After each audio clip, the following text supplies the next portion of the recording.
बंदी छोड़ सतगुरु रामपाल जी भगवान की जय हो। परम पिता परमात्मा, सारी सृष्टि के रचनहार, कुल मालिक, असंख्य ब्रह्मांडों के स्वामी, जगत गुरु, तीनों लोकों में प्रवेश करके सबका पालन पोषण करने वाले राजाधिराज, आत्माधार, नाथों के नाथ, देवों के देव महादेव, सर्वेश्वर महेश्वर मृत्युंजय, अजरो अमर, आदि अनादि सनातनी प्रभु, जगत पिता जगदीश्वर, श्री श्री 1008 की उपाधि के वास्तविक अधिकारी, अकाल मूरत सत स्वरूपी राम वासुदेव सर्वगतम ब्रह्म, परम पूज्य प्रथम पूज्य परम संत परम पुरुष परम धनी परम दयालु, सत्य कबीर हक्का कबीर, अल्लाह अकबर अल्लाह कबीर, अल्लाह ताला जगत के तारणहार, जगत के मुक्तिदाता, जगत के जगन्नाथ, हारे के सहारे, हिंदुओं के राम प्रभु, मुसलमानों के अल्लाह, ईसाइयों के मसीह, सिखों के वाहे गुरु, दया के सागर दया निधि, करुणा के सागर करुणा निधि, असली मर्यादा पुरुषोत्तम संत शिरोमणि सतगुरु रामपाल जी परमेश्वर जी के चरण कमल में देश विदेश से हम सभी सत्सेवक भाई बहनों का अनंत कोटि दंडवत प्रणाम। आज परमपिता परमेश्वर जी के आशीर्वाद से, उनकी असीम रजा से मध्य प्रदेश के भोपाल में सात संगति की मेहर हुई है। इस मेहर के लिए, इस रजा के लिए हम परम पूज्य सतगुरु रामपाल जी भगवान का बारंबार दंडवत प्रणाम करते हैं। हम उनका कोटि कोटि धन्यवाद करते हैं। हे परमपिता परमेश्वर, आप अपने सत्सेवक बच्चों पर इसी प्रकार से अपनी मेहर, अपनी नजर बनाए रखना। बंदी छोड़ सतगुरु रामपाल जी भगवान की जय हो। ग्रीव नमो नमो शतपुरुष शकूं, नमस्कार गुरु की मैं, सुर नर मुनि जन साधुआ, संतों सर्वस दीनहि, सतगुरु साहिब संत सब दंडोतम, आगे पीछे मध्य हुए तिनको जा कुर्बान, नराकार निर्विषम काल जाल भय,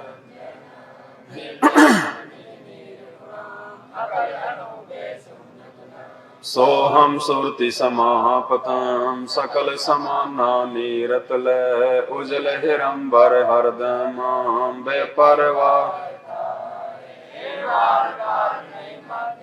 गरीब जो सुमर सिद्ध होई, गणनायक गलताना, करो अनुग्रह सोही,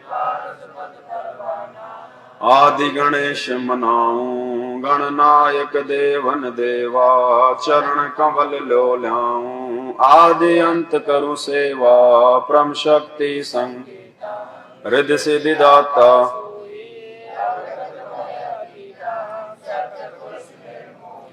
जगदम्बा जगदीशा, मंगल रूप मुरारी, तन मन अर्पूं शीशम, भक्ति मुक्ति भंडारी, सुर नर मुनि जन ध्यावे, ब्रह्मा शेष सहस मुख गावे, पूजे आदि गणेशा, इंद्र कुबेर सरीखा, वरुण धर्म राय, सुमरथ जीवन जी का, मन इच्छा फल पावे, 33 कोटि अधारा, ध्यावे 88 उतरे, कटहे यम की फांसी, 33 कोटि अधारा, ध्यावे 88 उतरे भव जल, कटहे यम की फांसी।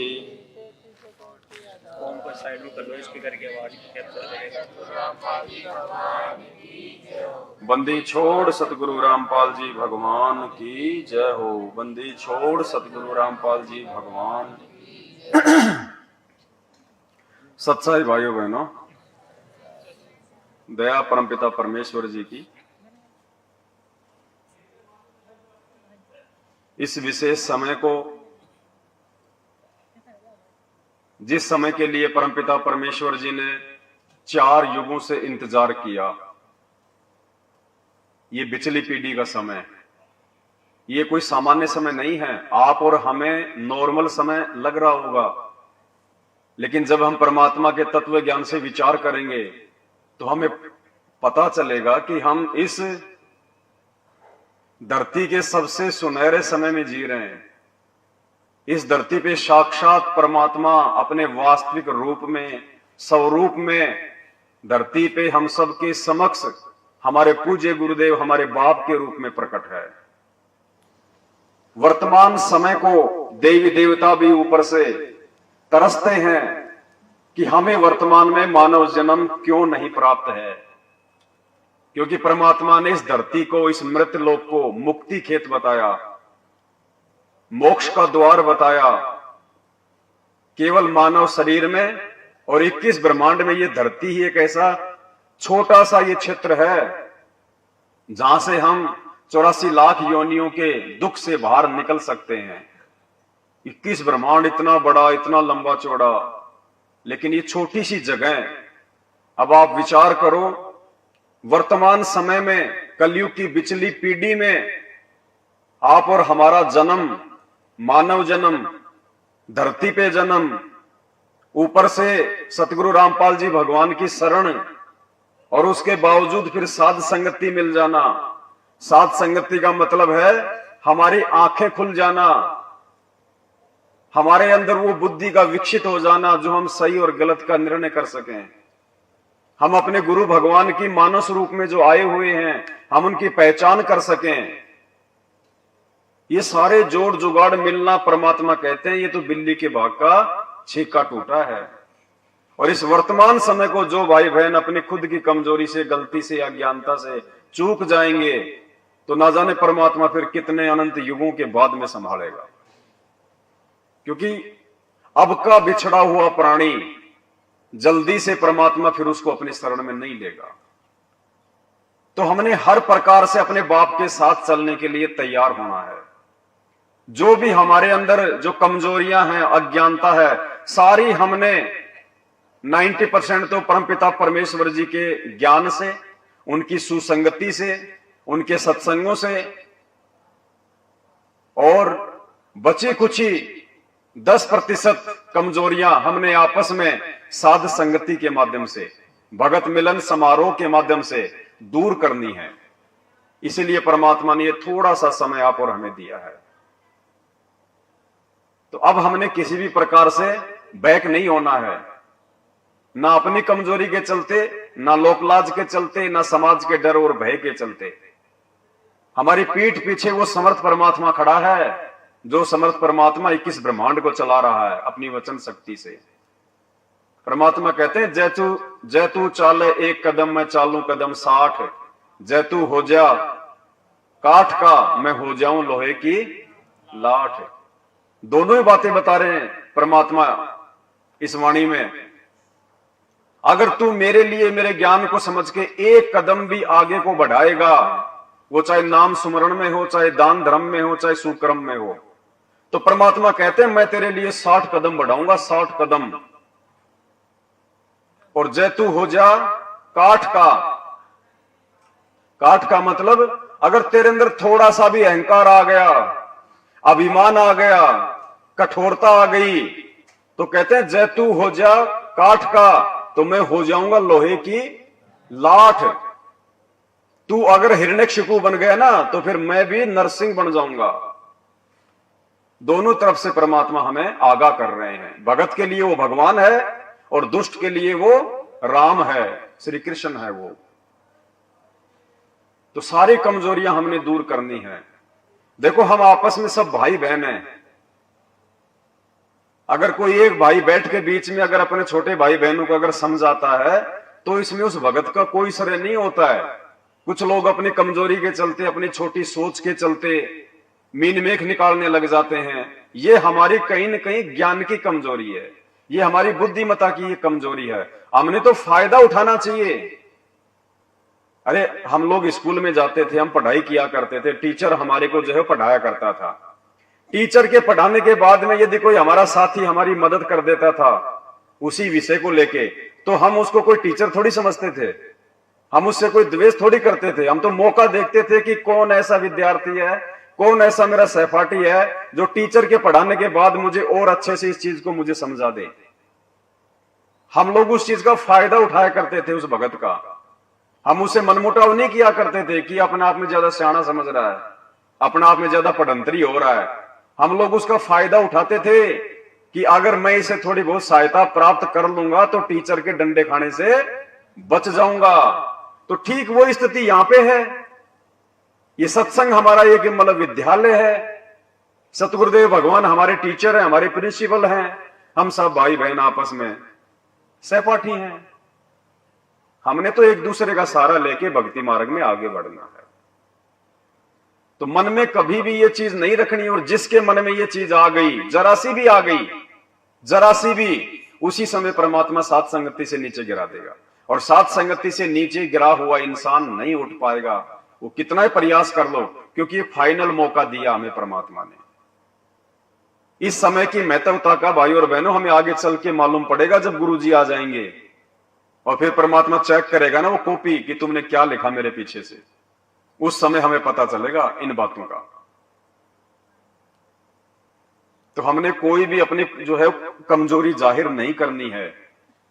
ना यहां पे कोई गुरु है, ना यहां पे आपको कोई आदेश देने वाला है, ना कोई आपके ऊपर कोई सरपंच है, ना कोई कोऑर्डिनेटर है। यहां पे सब भाई बहन हैं।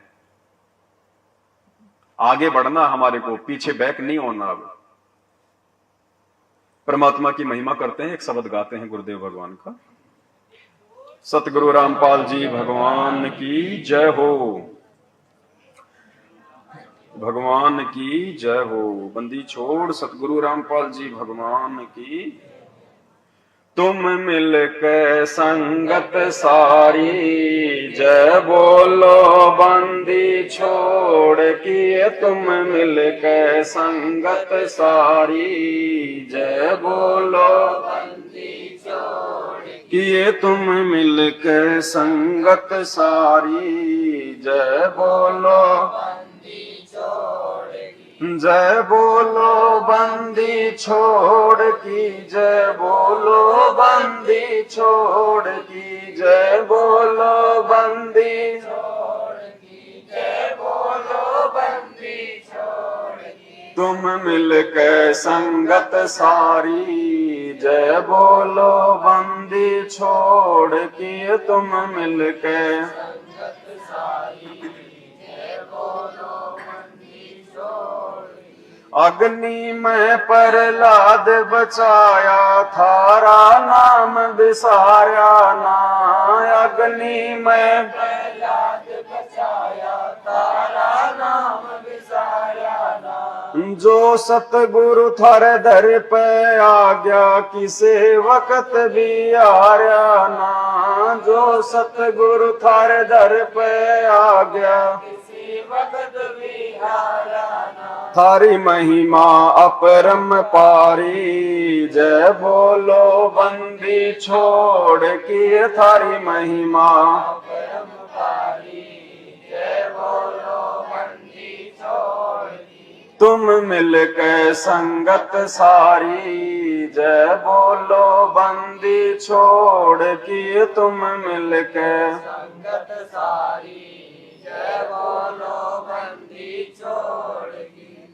अब देखो हमें परमात्मा क्या कह रहे हैं इस शब्द के माध्यम से। ये सारे जो काम हैं ये परमात्मा पहले अपने भक्तों के लिए ये कर चुके हैं। अग्नि में प्रहलाद बचाया, यानी ये भगत ऐसी ऐसी महान आत्माएं पहले हो चुकी हैं। उन आत्माओं के ये किस्से कहानियां परमात्मा हमें दृढ़ता के लिए, विश्वास के लिए ये शब्द बना के गा रहे हैं।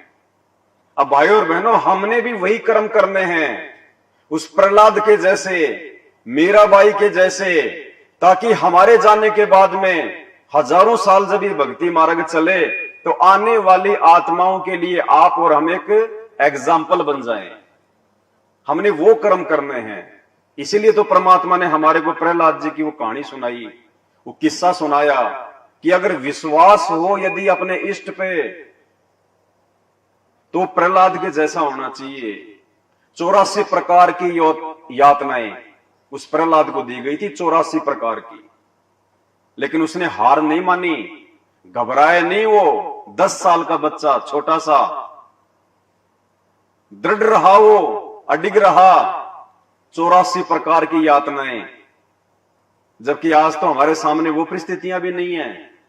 अगर उस प्रहलाद के जैसी एक भी अग्नि परीक्षा परमात्मा आप और हमारी ले ले, एक भी दिखाई नहीं दे, एक भी, तो सोचो आप और हम कहां खड़े हैं इस भक्ति मार्ग में। हमने कितना तैयार होना है। और उसके बाद फिर परमात्मा ने हमें फिर नया रक्षा मंत्र दिया और क्या कहा, सतगुरु शरण शरणाई, शरण गए कछु भय नहीं व्यापे, काल जाल भय मिट जाही, रोग शोग छल छिद्र न व्यापे, सन्मुख ना ठहराई, और जहर अग्नि तन निकट नहीं आवे, दूरी जात रंगाई, वीर बेताल बाण नहीं लागे, यम के कोट ढहाई, 98 पुण्य मूठ ना लागे, उल्ट तही दरखाई, बैर करे सोए दुख पावे, सुरती सबद। आज भी परमात्मा हमें गारंटी दे रहे हैं, अगर तुम मर्यादा में रहोगे, नियमों पे चलोगे, गुरु को भगवान मान के चलोगे। देखो, गुरु को भगवान माने बिना तो हम मर्यादा में रह ही नहीं पाएंगे, हम दृढ़ कभी जिंदगी में हो ही नहीं पाएंगे। ये प्रथम नियम है। जिस दिन हमने सतगुरु रामपाल जी परमेश्वर को परमेश्वर मान लिया, भाई ये तो परमेश्वर है ही, लेकिन हमने मानना है इनको परमेश्वर। जिस दिन हमने अपने गुरु को ही भगवान मान लिया, गुरु गोविंद कर जानियो और रहियो शब्द समाए, मिले तो दंडवत बंदगी नहीं पल पल, उस दिन भाई और बहनों ये सारे रूल एंड रेगुलेशन परमात्मा की भक्ति के ऑटोमेटिक आप और हमारे ऊपर ये लागू हो जाएंगे। परमात्मा जरा सी भी आंच नहीं आने देगा अपने भगत को, जरा सी भी आंच। जहर अग्नि तन निकट नहीं आवे, दूरी जात रंगावे, 98 पुण्य मूठ ना लागे, 98 प्रकार के जादू जंत्र ये टोने टोट के परमात्मा ने बताए दुनिया में, 98 प्रकार के, जिससे लोगों को मतलब दुख पहुंचाया जाता है। कहते हैं मेरे भगत के एक भी टोना टोट का काम नहीं करेगा, एक भी, वो करने वाला ही उल्टा मुसीबत में आ जाएगा। और जब हम परमात्मा की विधिवत भक्ति करेंगे, और देखो ये कितनी बड़ी मेहर है गुरुदेव भगवान की, ये विधिवत भक्ति समझाने के लिए, ये करवाने के लिए परमात्मा ने साध संगतियों का रास्ता चुना है। भाई जुड़े तो हम पहले भी थे परमात्मा से, साध संगतियां तो उनके जेल जाने के बाद में शुरू हुई है। उनके उन्हीं सत्संगों के आधार से आज हम उनकी चर्चा कर रहे हैं। तो ये सत्संग तो परमात्मा ने पहले से ही कर रखे हैं, लेकिन आज से पहले ना हमें भक्ति समझ में आ रही थी, ना हमें गुरु समझ में आ रहा था। बस भगवान भगवान तो समझ में आ गया था कि दाढ़ी मूंछ वाला कबीर जी भगवान, वो तो हमें समझ में आ गया था। बाकी कोई विशेष, कोई परिवर्तन, कोई बदलाव हमारे भक्ति मार्ग में, हमारे जीवन में नहीं था। हम लोग 70% भगत होने के बावजूद भी जगत भाव में थे। ब्याह शादी में जाना, छोटे मोटे फंक्शन में जाना, वही खाना पीना, वही मतलब सिंगर के रहना, सोने चांदी जो है वो धारण करना, बात बात पे कोई लड़ाई झगड़ा गुस्सा कर लेना, मनमुटाव कर लेना, रिश्वत देना लेना, छोड़ा हमने कुछ भी नहीं था। ये था कि हमने अपने गुरु बना लिए, हमारे गुरुजी बहुत अच्छे हैं और हमारे गुरुजी ने शास्त्र दिखा के भगवान की पहचान करवा दी। बस हमें इतना ही पता था। बाकी 20-30% से ज्यादा हमने अपने जीवन में बदलाव नहीं किया था। अब परमात्मा ने हमें सारी चीजें विधिवत रूप से जो है वो समझवाई हैं, साध संगति के माध्यम से।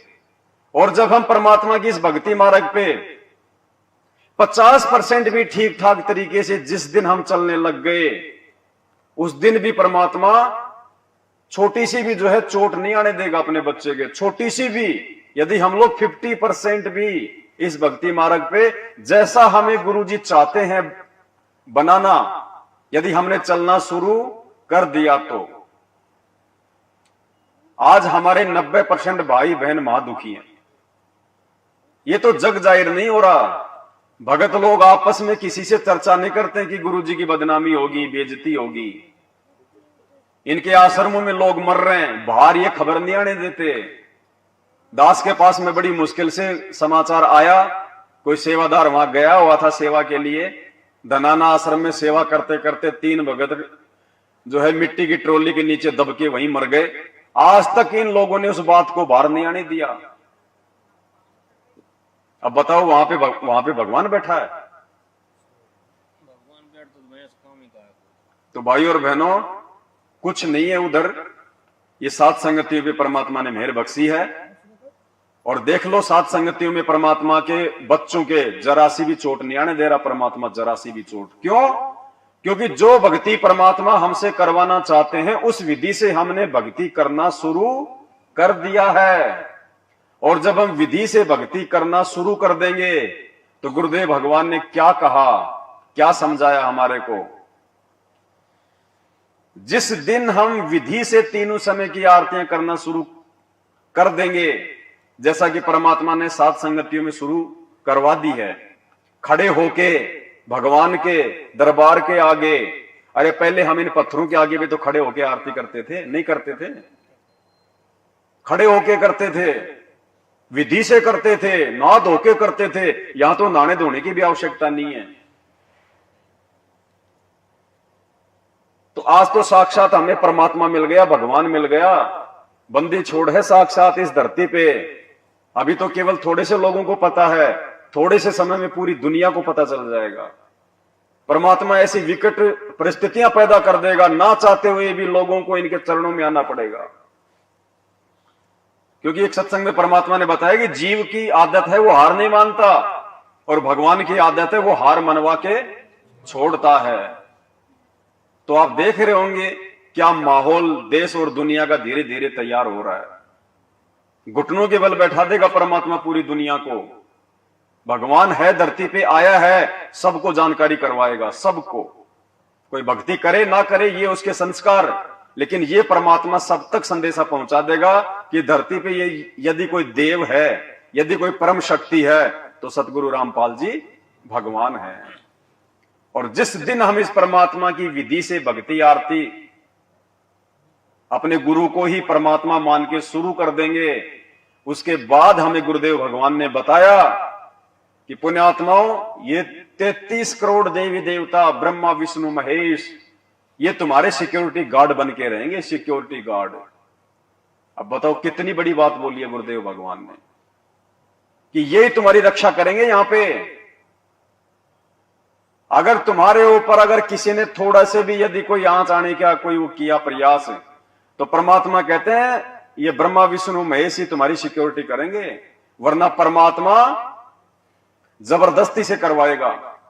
और परमात्मा कहेगा देख ये तेरी महिमा कर रहे हैं, ये तेरी वंदना कर रहे हैं, असुर निकंदन रमैनी के माध्यम से 16 मिनट में 33 करोड़ देवी देवताओं की वंदना हो जाती है, 33 करोड़ देवी देवताओं की।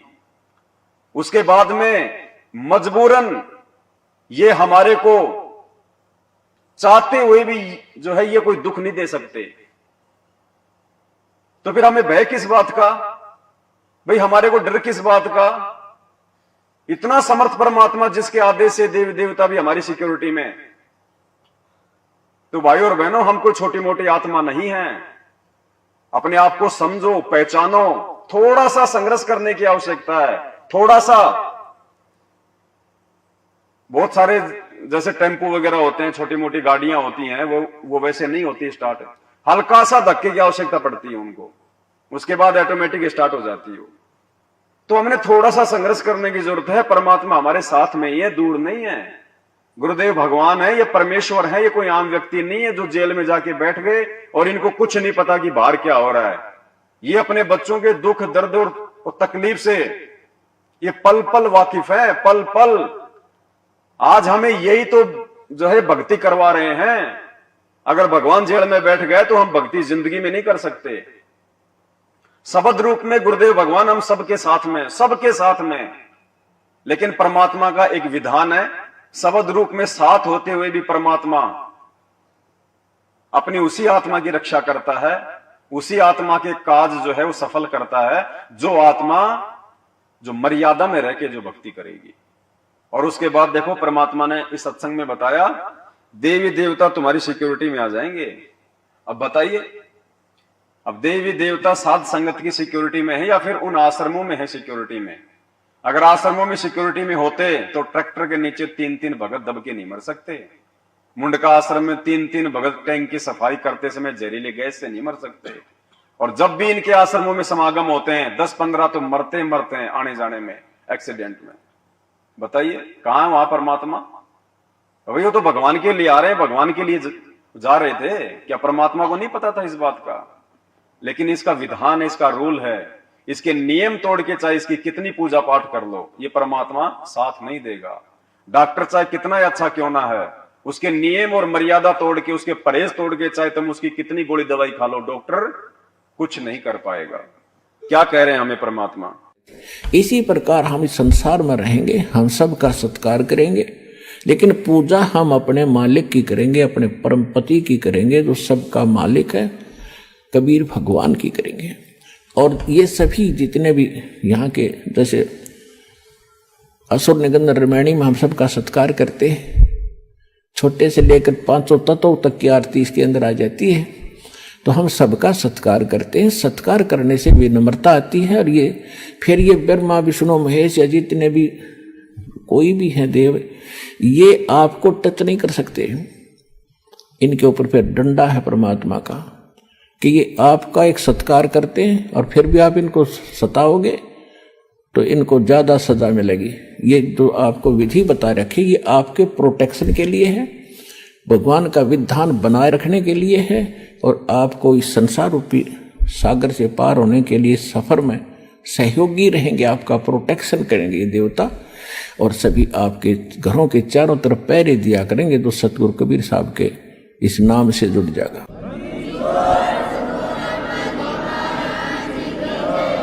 क्योंकि जैसे कोई प्रधानमंत्री या राष्ट्रपति का कोई नुमाइंदा है, कहीं शहर में रह रहा है, तो उसकी सुरक्षा और उसकी इज्जत की रक्षा, धन की रक्षा करना वहां के मुख्यमंत्री की जिम्मेवारी होती है। और मुख्यमंत्री नीचे डीसी और एसपी को सतर्क कर देता है कि इस आदमी का कोई उकसुक होगी, किसी सुविधा में कमी आ गई, तुम्हारी खैर नहीं है। तो चारों तरफ चक्कर काटते रहते हैं वो, और एक बार जरा सा भी कोई उकचुक कर दे, 2 मिनट में पुलिस डालेगी उसके पास। तो इसी प्रकार आप उस परम पिता के नुमाइंदे बच्चे हो जाओगे जिस दिन से आप सतलोक आसन बरवाला जिला हिसार हरियाणा से जुड़ जाओगे। आपकी सुरक्षा के लिए वहां ऐसे खड़े रहा करेंगे, देवी देवता चारों तरफ घूमया करेंगे आपके, कि देखो भूत प्रेत आकर बकवाद ना करेंगे।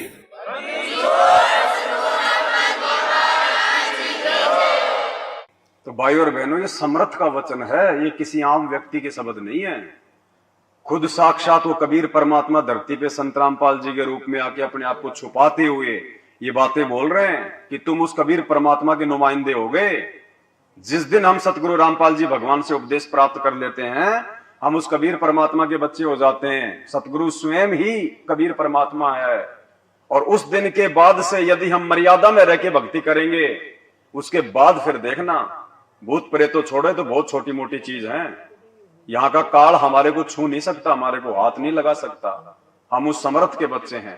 आज अगर किसी को इस बात का पता चल जाए कि ये प्रधानमंत्री का बेटा है या फिर ये राष्ट्रपति का बेटा है, लोग उसका सत्कार करते हैं। बड़े बड़े लोग हाथ जोड़ेंगे, हाँ जी नमस्कार जी, राम राम जी, आओ जी हमारे घर पे भी आओ जी। तो हम तो राष्ट्रपतियों के राष्ट्रपति सतगुरु रामपाल जी भगवान के बच्चे हैं, जिनकी सत्ता सबके ऊपर है, जिनसे ऊपर कोई नहीं है। और फिर भी हमारे भगत भाई बहनों की ऐसी जो है दुर्गतियां हो रही हैं। भूत प्रेत से वो परेशान, आरी बीमारी से वो परेशान, अकाल मौतें उनकी हो रही हैं, घर में लड़ाई झगड़े उनके। तो बताओ कहां फिर सतगुरु का आशीर्वाद है उनके घरों में? अब सतगुरु की इसमें क्या कमी भाई? इसलिए तो परमात्मा सत्संगों में रोते हैं कि भाइयों इतना तुम्हें ज्ञान दे दिया, इतना समझा दिया, अब और क्या हनुमान जी की तरह सीना फाड़ के दिखाऊं कि मैं ही परमात्मा हूं? अब उसके बाद तो भाई कमजोरी हमारी है, फिर सतगुरु की कमजोरी नहीं है। और जिन जिन आत्माओं ने सतगुरु को भगवान मान लिया और विधिवत मर्यादा में रह के अपनी भक्ति जो है वो कर रहे हैं, खुद मतलब जागृत होके। एक तो होता है कि घर वाले बोले तब जाके वो आरती के लिए उठे, और एक उसको खुद को इस बात की चिंता रहे कि कहीं 2 से ऊपर ना चले जाएं, कहीं आरती का समय उचुक ना हो जाए। एक तो वो भगत है, और एक जब तक उसके घर वाले, उसकी पत्नी, उसके माँ बाप उसको 3-4 बार नहीं बोल दे रहा आरती कर ले, तब तक जो उठ ही नहीं रहा वो भगत नहीं है, भले वो आरती भी कर रहा है। जब तक हमारे अंदर खुद ये चिंता नहीं बनेगी इस भक्ति को लेके, मर्यादाओं को लेके, तब तक हम भगत नहीं बन सकते। तो आप और हमने अब इतने दिन हो गए हैं, उस स्थिति में आ जाना है। हमने खुद आगे बढ़ना होगा इस भक्ति मार्ग में। परमात्मा ने हमें इतना रिचार्ज कर दिया, जैसे किसी खिलौने में चाबी भर देते हैं 10-15 सेकंड तक वो चलता है ना अपने आप। अरे कम से कम उतना तो चलो। परमात्मा चाबी भर के गए 28 साल तक, और फिर भी हम लोग मतलब जर खाए बैठे हैं, तो कैसे बात बनेगी फिर? तो परमात्मा वही है, भगवान वही है, उनके नियम कानून कायदे वही हैं। जो लाभ परमात्मा ने आज से पहले मीरा को दिया, जो है धन्ना जी को दिया, प्रहलाद जी को दिया, जो जो चमत्कार किए परमात्मा ने आज से पहले अपनी आत्माओं के साथ में, आज भी भगवान वही है। उसके गुणों में कोई बदलाव नहीं है। अगर ये कमजोरी है तो आप और हमारी है, हमारे विश्वास की है। और जिस दिन हम इस कमजोरी को दूर कर देंगे, परमात्मा तो खड़े खड़े चमत्कार करेगा, दुनिया देखेगी खड़े खड़े। सतगुरु रामपाल जी भगवान की। द्रौपदी सुता के चीर बढ़ाए, नरसी के भर भात जी। द्रौपदी सुता के चीर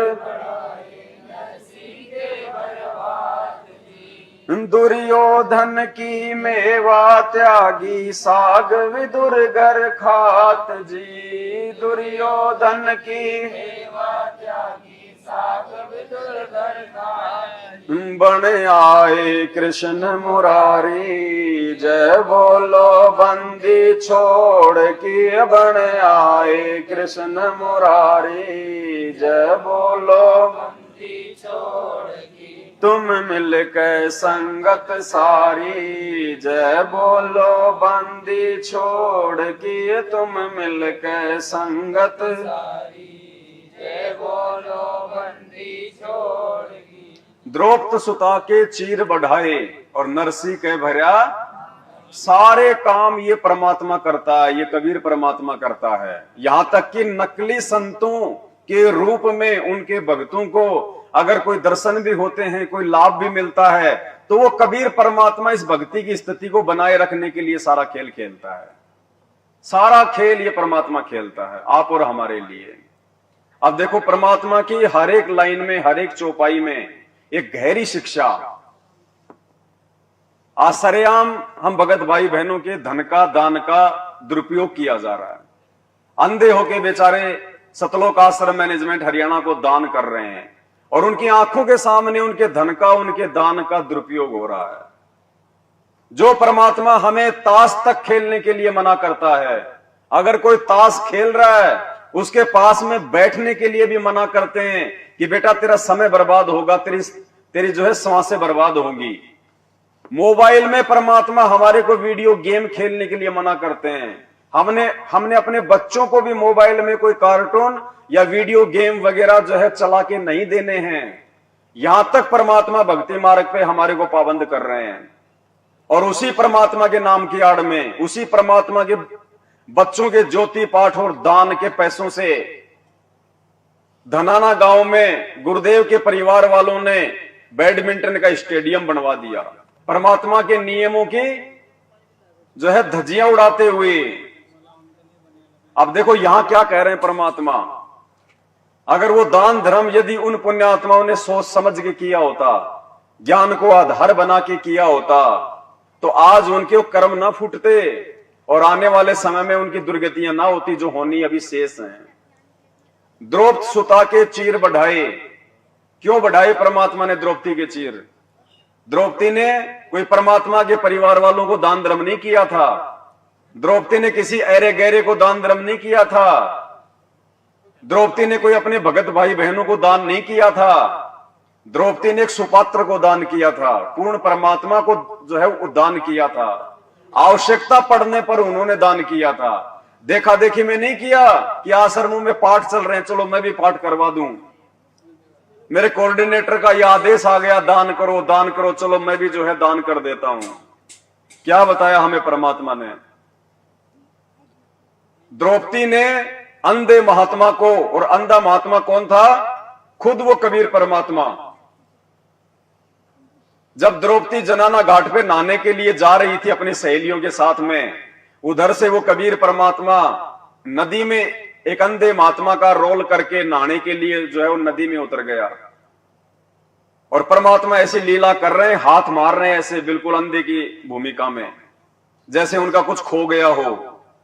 द्रौपदी ने देखा भाई महाराज जी नदी में क्यों खड़े हैं, और बाद में जब उसने अपने ध्यान दृष्टि से देखा कि भाई महाराज जी तो बिल्कुल निवस्त्र हैं, लगता है इनका कपड़ा जो है पानी में बह गया और ये शर्म के मारे बाहर नहीं आ रहे। द्रौपदी ने अपनी साड़ी फाड़ी, अपनी साड़ी थोड़ी थोड़ी साड़ी फाड़ के उसके पास में भेजने लगी, लेकिन वो कपड़ा उसके हाथ में नहीं लगा। ध्यान से सुनना, देखो कितना बड़ा रहस्य है। और परमात्मा ने बताया कि द्रौपदी ने 8 बार अपनी साड़ी को फाड़ के अंधे महात्मा के पास में वो टुकड़ा भेजने का प्रयास किया, लेकिन वो टुकड़ा उसके पास में नहीं पहुंचा। लास्ट में उसने बड़ी सी एक लकड़ी ली, अपनी साड़ी फाड़ के वो टुकड़ा उसमें फंसा के और उसके हाथ के पास में कर दिया जहां वो हाथ मार रहा था। वो एक टुकड़ा साड़ी का, वो एक लीर उस अंधे महात्मा को हाथ लगी। और परमात्मा ने जब द्रौपदी का चीर बढ़ाया तो गुरुदेव ने अपने सत्संग में क्या बताया कि उस एक लीर के कारण और हो गए चीर अपार। जय मैंने पहले बेरा होता मैं देती सब कुछ। फिर उस सत्संग में गुरुजी हमें समझा रहे हैं विशेष तौर से कि वैसे तो द्रौपदी ने लगभग पूरी साड़ी फाड़ दी थी, लेकिन अंधे महात्मा के केवल एक लीर हाथ लगी, केवल एक टुकड़ा, और उसी एक टुकड़े के प्रतिफल में परमात्मा ने उसके चीर बढ़ाए। तो भाई और बहनों, द्रौपदी ने दान तो साड़ी का किया था, जो टुकड़े महात्मा के हाथ नहीं लगे वो भी तो दान ही किया था उसने, लेकिन परमात्मा ने उस दान को दान में नहीं गिना। जो दान सुपात्र के हाथ में नहीं गया, जो दान सुपात्र के हाथ नहीं लगा, वो दान नहीं होता। तो आज हमारे गुरुदेव भगवान तो जेल में बैठे हैं, उनको 2 टाइम का खाना, 2 जोड़ी कपड़ा सरकार दे रही है। आप और हम दान धर्म कहां कर रहे हैं? आप और हमारा ज्योति पाठ का पैसा कहां जा रहा है?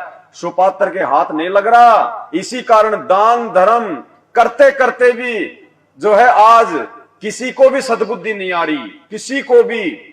उनकी आंखों के सामने उसी गांव धनाना में स्टेडियम बना दिया, और लेकिन कोई चुकार भी नहीं रहा, कोई बोल भी नहीं रहा। और जब वही मैनेजमेंट वाले उस स्टेडियम का वीडियो बना के यूट्यूब पे डालते हैं, तो वही अंधभगत नीचे लिखते हैं वो कमेंट्स में, जय बंदी छोड़ की, जय बंदी छोड़ की, आने वाले समय में स्टेडियम ये हम भक्तों के काम आएगा। हाँ जी, कमेंट्स में लिख रहे हैं वो। एक भगत ने कमेंट्स में लिखा क्या ये स्टेडियम गांव वालों के लिए बनाया है? तो दूसरा भगत बोला अभी तो गांव वालों के लिए है, आने वाले समय में हम भक्तों के काम आएगा। मतलब बुद्धि ऑफ, कुपात्र को दान देने के चलते, साध संगति के अभाव के चलते।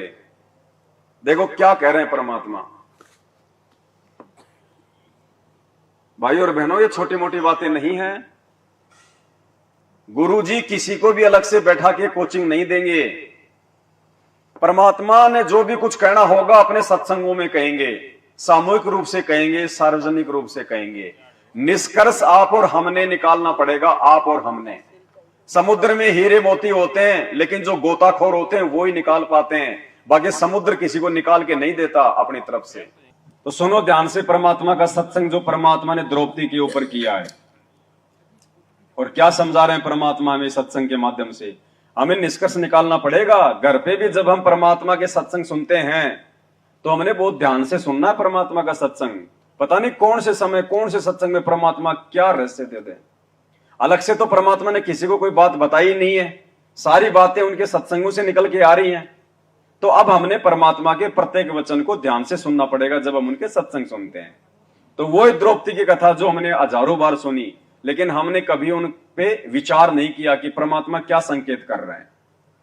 तो सुनो क्या कह रहे हैं परमात्मा कि उस अंधे महात्मा को केवल एक टुकड़ा साड़ी का हाथ लगा था, बाकी तो द्रौपदी ने पूरी साड़ी की साड़ी फाड़ के फेंक दी थी, लेकिन वो एक लीर हाथ लगी, उसी एक टुकड़े के प्रतिफल में परमात्मा ने उसकी जो है उसकी साड़ी को बढ़ाया था।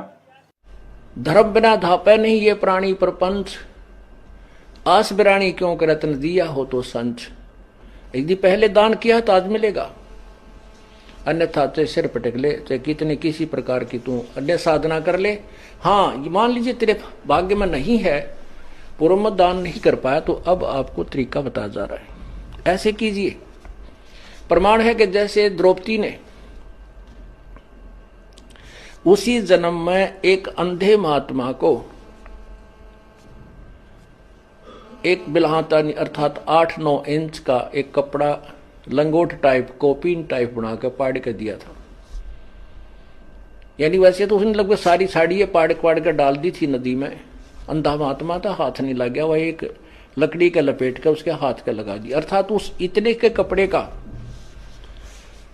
दान का इसी जन्म में भी परमात्मा ने उसको लाभ दे दिया, क्योंकि वो सुपात्र को दान किया गया था। वो परमात्मा कहता है कि जो जन मेरी शरण है ताका हूं मैं दास, गेल गेल ला गया फिरूं जब तक धरती आकाश। तो क्या कह रहे हैं यहाँ पे गुरुदेव भगवान? वैसे तो द्रौपदी ने पूरी लगभग साड़ी ही फाड़ के दान कर दी थी, लेकिन अंधे महात्मा के तो छोटा सा टुकड़ा हाथ लगा, छोटा सा टुकड़ा, और उसी के प्रतिफल में उसके चीर बढ़ाए परमात्मा ने। दुशासन 1000 हाथियों जितनी पावर थी, पसीने आ गए उसके। तो ये परमात्मा ने हमारे को दान करने का ठीक ठिकाना बताया।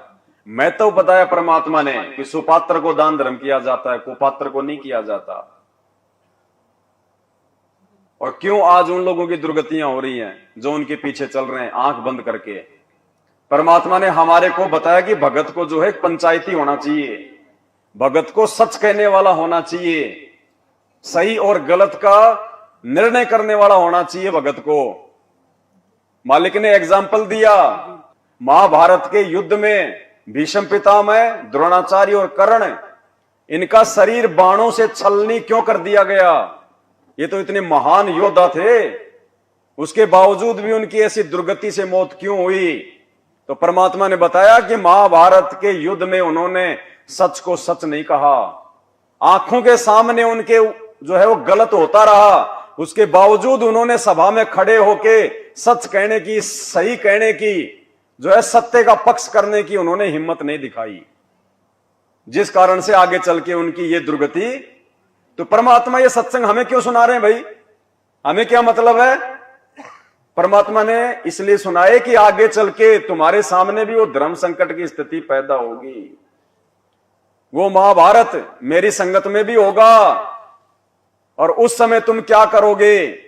तुम महात्मा विदुर की भूमिका निभाओगे या फिर भीष्म, द्रोण और कर्ण वाली भूमिका निभाओगे? तो मालिक कहते हैं कि महाभारत के युद्ध में कहीं ना आडी तिथि, और जिसके कारण उस युद्ध में उन तीनों के साथ में ऐसी बीती। तो ये शिक्षा परमात्मा आप और हमें दे रहे हैं कि भगत को एक पंचायती भी होना चाहिए।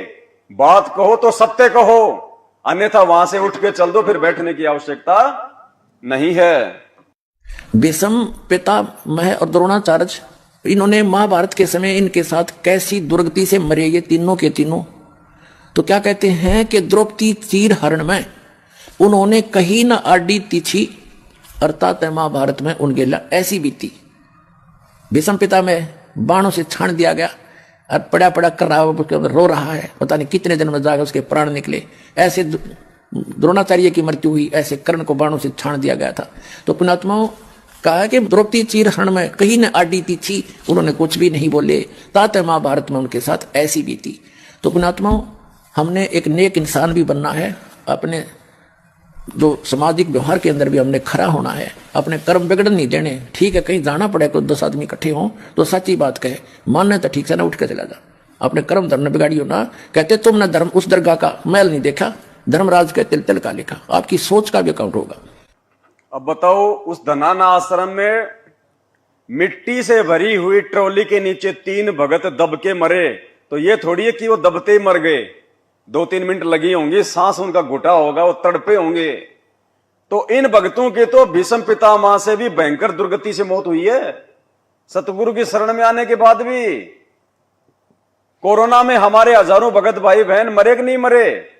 ऑक्सीजन के अभाव से दम घुट घुट के मरे कि नहीं मरे? क्यों मरे भाई? वो तो सतगुरु के भगत थे, सतगुरु के भगत के लिए तो सतगुरु कहते हैं कि यम के दूत तो छोड़ो, धर्मराज हाथ नहीं लगा सकता मेरे भगत को, यमराज हाथ नहीं लगा सकता। अब धर्मराज से बढ़ के फिर और कौन आ गया यहाँ पे? वो तो मृत्यु का देवता भाई। सतगुरु के भगत को तो वो भी हाथ नहीं लगा सकता। और यहां तो यम के दूतों को आने की जरूरत नहीं पड़ रही, गुरु जी के परिवार वाले यम के दूत बन रहे हैं भक्तों के लिए। कहने का मतलब है परमात्मा का विधान क्यों टूट रहा है? टूट नहीं सकता। साध वचन पलटे नहीं, चाहे पलट जाए ब्रह्मांड। गुरुजी ने जो अपने सत्संग में बोल दिया अपने भगत के लिए, वो उनका वचन है, लोहे की लकीर है, वो मिट नहीं सकती। फिर भी मिट रही है तो गलती भगत की है, सतगुरु की नहीं है। क्या बताया परमात्मा ने अपने भगत की जो है मृत्यु के विषय में? कबीर परमात्मा के भगत के बारे में आपको सत्संग में बहुत बार बताया है। कबीर परमेश्वर की जो या सत भक्ति जो करता है उसके निकट काल के दूत, यम के दूत तो बहुत दूर की बात है, यमराज नहीं आ सकता और धर्मराज नहीं आ सकता। आए हैं सो जावेंगे ये राजा रंग फकीरे, एक सिंहासन चढ़ चलो एक बंदे जात जंजीरे। तो भाई वहां तो धनाना में ना धर्मराज को आने की आवश्यकता पड़ी, ना यमराज को आने की पड़ी, ना ये धर्मराज के दूतों को आने की पड़ी। और दास इसीलिए तो बार बार कहता है भाई और बहनों कि वर्तमान में इस धरती पे काल स्वयं संत रामपाल जी के परिवार के रूप में उतरा हुआ है। लेकिन लोग सीरियस नहीं लेते इन बातों को और अपनी जान गंवा रहे हैं। 2022 में सात संगत से भाई बहनों की छटनी हुई। दास 1 साल से बोल रहा था कि 2022 लास्ट का समय, 2022 का लास्ट का समय सात संगति की छटनी का समय है। लोगों ने देखा ऐसे भोंक रहा है और देख लो परमात्मा ने क्या खेल खेला, सबकी परीक्षा ले ली, दास की भी ले ली मालिक ने। तो ऐसा नहीं है भाई, मैं कोई अपनी मर्जी से नहीं बोलता सात संगति में आके, और ना मुझे अधिकार है, और अपनी मर्जी से बोलूंगा तो कोई पागल नहीं बैठे सामने जो मेरी हर बात को मान लेंगे। हर बार सात संगतियों को तोड़ने का प्रयास किया जाता है इस काल प्रेरणा से। यह केवल सत्य मार्ग से ही आत्माओं को भटकाता है, बाकी तो इसने भीड़ इकट्ठी कर रखी उन आश्रमों में जहां कोई ज्ञान नहीं, जहां कोई चर्चा नहीं, कोई सतगुरु की महिमा नहीं। उल्टा हमें वो लोग जो है दोष देते हैं कि तुम गुरु जी को भोग क्यों लगा रहे हो, तुम तो गुरु जी के श्राद्ध निकाल रहे हो। उनको इतना ही ज्ञान नहीं है, बताओ भोग लगाएं किसको लगाएं? अरे हम तो दाढ़ी मूछ वाले को लगा देंगे, लाके खड़ा कर दो हमारे सामने, कहां है? हम तो उसको लगा देंगे, लाओ कहां है? तो भाई और बहनों बिल्कुल अंधकार छाया हुआ है, अंधकार। आप और हम थोड़े बहुत जीव हैं जो इन चीजों को समझ पा रहे हैं। ये सद्बुद्धि परमात्मा ने ऑन कर रखी है, नहीं तो आप और हम भी उन्हीं भक्तों में से भगत हैं। ये विशेष मेहर है सतगुरुदेव भगवान की, सतगुरु रामपाल जी भगवान की। भक्तों के हितकारी बन के सबकी करो संभाल जी, भक्तों के हितकारी बन के सबकी करो संभाल जी। काशी जी में यज्ञ रचाई थारे नहीं मुके धन माल जी, काशी जी में यज्ञ रचाई थारे नहीं मुके धन माल जी। तन 9 लख बोडी डारी, जय बोलो बंदी छोड़ की, तन 9 लख बोडी जय बोलो बंदी छोड़ की, तुम मिलके संगत सारी, जय बोलो बंदी छोड़ की संगत सारी, जय बोलो बंदी छोड़ की। भक्तों के हितकारी बनके सबकी करो संभाल जी, काशी जी में यज्ञ रचाई थारे नहीं मुके धन माल जी। परमात्मा ने ऐसी ऐसी लीलाएं भी फिर अपने भक्तों के लिए की। और देखो हर बात में परमात्मा का संकेत छुपा होता है, और वो संकेत आप और हमारे लिए हैं, भक्तों के लिए हैं, भगवान के लिए थोड़ी हैं। भगवान ने तो दिए हैं वो संकेत। अब काशी जी में परमात्मा ने वो यज्ञ रचाई, 18 लाख लोगों को परमात्मा ने भंडारा करवाया, दोहर दी, मोहर दी, छिक्के। और क्या बताया परमात्मा ने? ये खेल परमात्मा ने ये क्यों खेला? आने वाली पीढ़ियों को, अपने भक्तों को ये विश्वास दिलवाने के लिए कि यदि तुम उस परमात्मा पे पूर्णतया आश्रित होकर रहोगे, अपने गुरु के अलावा तुम किसी आन देव से, किसी से भी आध्यात्मिक क्षेत्र की कोई डिमांड नहीं करोगे, तो मुसीबत आने पे परमात्मा ऐसे तुम्हारी मदद करेगा जैसे आज मुझ गरीब की लाज रखी है। परमात्मा हमें संध्या आरती में क्या पढ़ाते हैं? साहूकार नहीं कोई जाके काशी नगर, यानी उस समय उस परमात्मा को, उस भंडारे के लिए कोई 2 रुपए, कोई 2 सेर आटा देने वाला कोई साहूकार भी नहीं था। साहूकार नहीं कोई जाके काशी नगर मंजारा, पूरी काशी में परमात्मा को कोई उधार देने वाला भी नहीं था, कोई साहूकार भी नहीं था। इतना गरीब था परमात्मा, लोगों की नजरों में इतना नीचा था। लेकिन परमात्मा ने क्या बताया कि मैंने रटना लगाई मेरे भगवान की, उस नाम की, मैंने विश्वास किया मैंने अपने परमात्मा के ऊपर, और फिर वो परमात्मा ऐसी समर्पित आत्मा के लिए कुछ भी कर सकता है।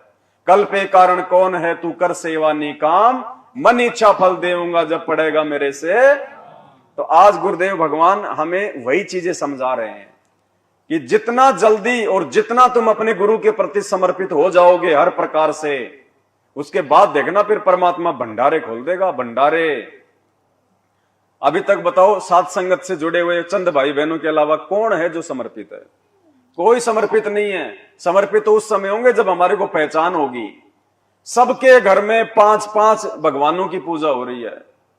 एक फोटो मिलती है आश्रम से, बीच में सतगुरु रामपाल जी भगवान, ऊपर कोने में कबीर जी, इधर गरीबदास जी, इधर पंडित चिदानंद जी और इधर स्वामी रामदेवानंद जी। और गुरुदेव क्या कह रहे हैं कि बच्चों, दरबार में केवल अपने एक भगवान की, अपने कबीर भगवान की फोटो होनी चाहिए। केवल अपने एक भगवान की हमारे को पूजा करनी है अपने दरबार में। और दरबार में तो हमने भक्तों की फोटोएं लगा रखी हैं। अरे रामदेवानंद जी तो भगत थे, वो कोई भगवान थोड़ी थे। चलो हम गरीबदास जी को भगवान मान लेते हैं, आए थे 350 साल पहले। दाढ़ी मूछ वाले को भगवान मान लेते हैं, भाई वो भी आए थे परमात्मा 600 साल पहले। लेकिन पंडित चिदानंद जी और आदरणीय रामदेवानंद जी कौन से भगवान थे? हम तो अपने जैसे भक्तों को 2 कोटि के जीवों की हम तो पूजा कर रहे हैं। अरे भगवान ने लीला में तरीके से किसी न किसी आत्मा को तो मतलब जो है अपने गुरु के रूप में जो है लेके आना था सामने। उनको तो गुरु शिष्य परंपरा को बनाए रखने के लिए गुरु बनाने की आवश्यकता थी।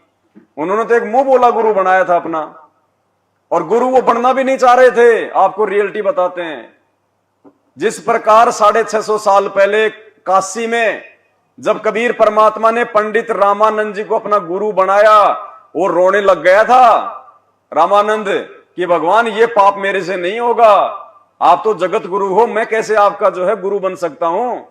तो परमात्मा ने कहा था, भाई कोई बात नहीं, लोक दिखावे में आप मेरे गुरु बन के रहो, बाकी तो मैं आपका गुरु हूं।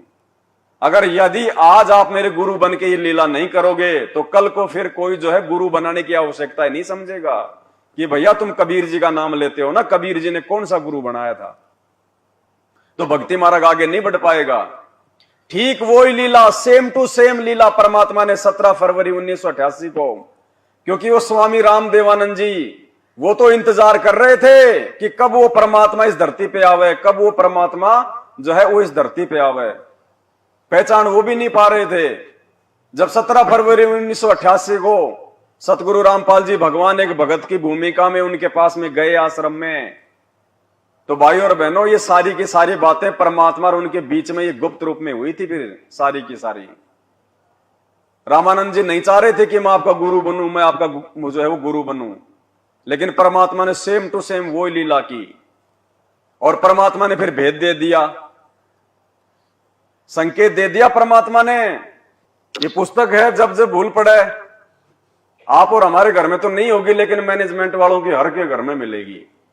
और परमात्मा ने क्यों बंटवाई ये पुस्तक मैनेजमेंट वालों के घरों में, ये क्यों पहुंचाई? अभी तक तो लोगों को नहीं पता इसमें क्या क्या इसमें के अंदर रहस्य छुपे हुए हैं।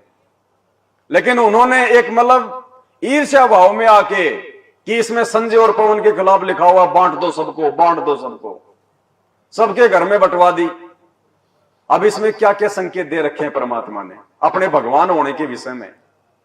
इसलिए दास चीखता है, चिल्लाता है। हालांकि मेरे तो ये पुस्तक बहुत बाद में हाथ लगी है, दास तो उससे पहले वीडियो बना चुका था कि ये रामदेवानंद जी कोई संत रामपाल जी के गुरु नहीं थे, ये तो परमात्मा ने लीला कर रखी है। देखो ये जब जब भूल पड़े पुस्तक है, पेज नंबर इसका 16 और 17। आप सब तो नहीं देख पाओगे, लेकिन जो आसपास बैठे हैं वो भाई देख लेना ताकि उनको विश्वास हो। स्वामी जी उस कुटी में 23 जनवरी 1997 तक रहे। 24 जनवरी को तलवंडी भाई पंजाब में गए, 25 जनवरी को विश्राम किया और 26 जनवरी 1997 को बैठे बैठे सतलोक चले गए दादा गुरु जी। सब आश्रमों की सुविधा त्याग कर अपने दास विदुर के पास आए।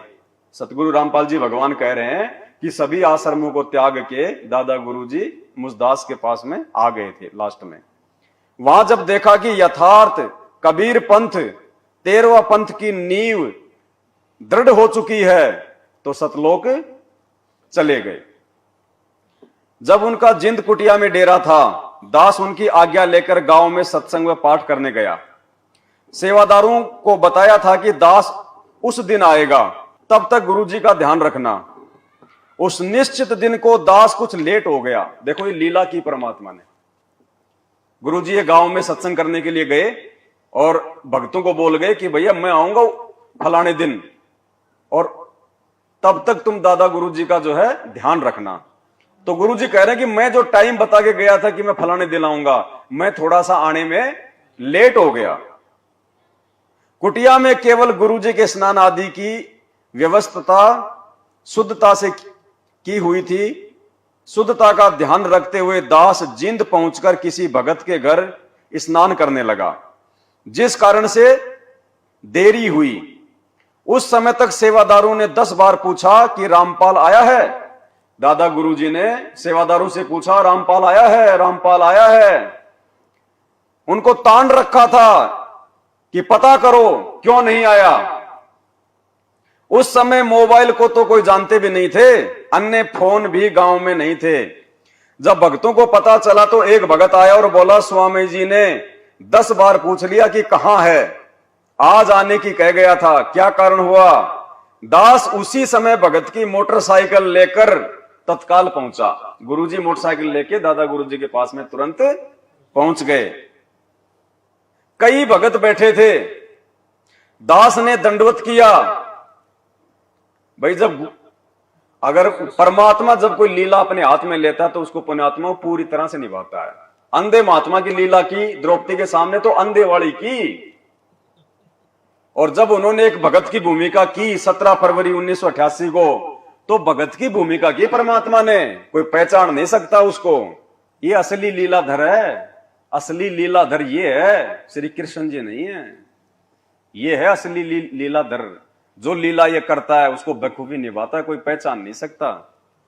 अंतर्यामी थे, लेकिन लीला जो भगवान करते हैं, जैसे 120 वर्ष धानक रूप में, जुलाई रूप में काशी में रहेगी, कोई आज तक नहीं समझ पाया वो भगवान थे।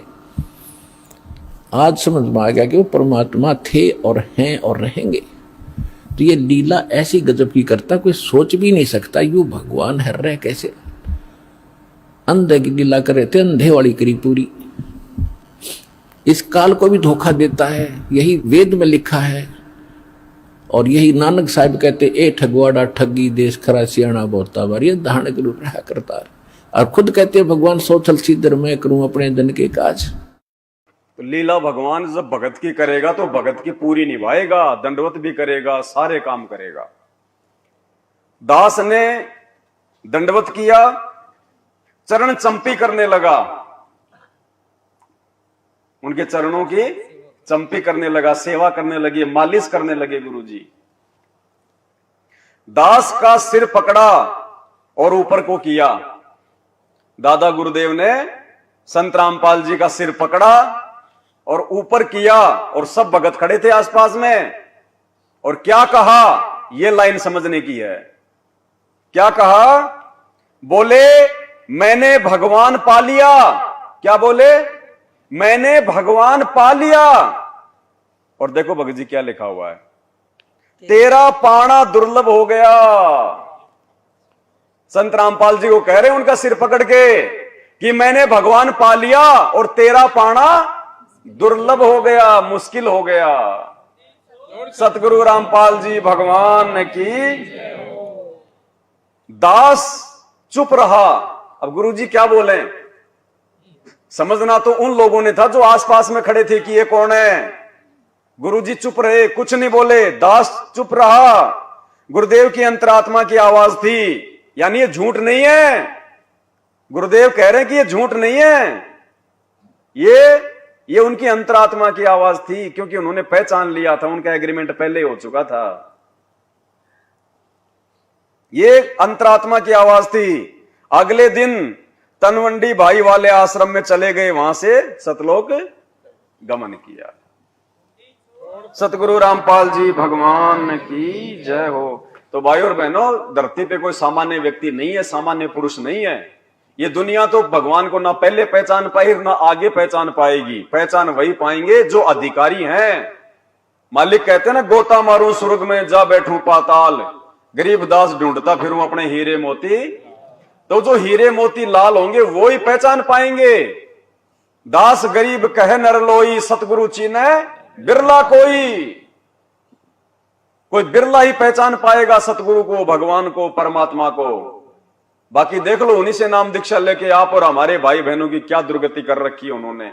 इस भक्ति काल के समय में, वर्तमान समय में जो काल भगवान का दबाव है, जो प्रेशर है, और गुरुदेव शारीरिक रूप से आप और हमारे से दूर हैं, ऐसे समय में मर्यादा में रह के भक्ति करने और करवाने की ज्यादा आवश्यकता थी, ना कि सीमेंट के जो है कट्टे उठवाने की। ये भक्ति का समय है वर्तमान में, ये मर्यादाओं का समय है। और इस समय काल प्रेरणा से लाखों हजारों भक्तों को उन आश्रमों में जो है मिट्टी के कट्टे ढोने के लिए लगा दिया, तगारियों में लगा दिया। वो आश्रम नहीं बचाएंगे हमारे को, वो मजदूरी करने से नहीं बचेंगे हम। भक्ति की मजदूरी करनी पड़ेगी, भक्ति की मजदूरी।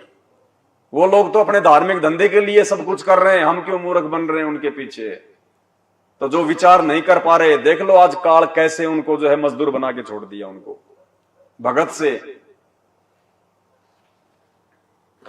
तो परमात्मा कहते हैं, जब ये भगवान कोई लीला अपने हाथ में लेता है तो बिल्कुल सेम टू सेम वो ही लीला करता है। और इस लीलाधर को पहचानना खुद उसकी रजा के संभव नहीं है। कोई पहचान नहीं सकता। खुद के भगत तो नहीं पहचान पा रहे, खुद के घर वाले तो नहीं पहचान पाए। पहचान पाए क्या? दीपक तले तो हमेशा अंधेरा रहता है। तो ये तो परमात्मा की, सतगुरु की विशेष मेहर है आप और हमारे ऊपर, जो परमात्मा ने जानबूझ के हमारा वॉल्यूम खोला है बुद्धि का। कोई ये सोचे कि हमने समझ लिया गुरु जी को, लाख जन्म में नहीं समझ सकते। अनंत युगों से यहां आप और हम ये गधे कुत्ते सुअर बन रहे हैं।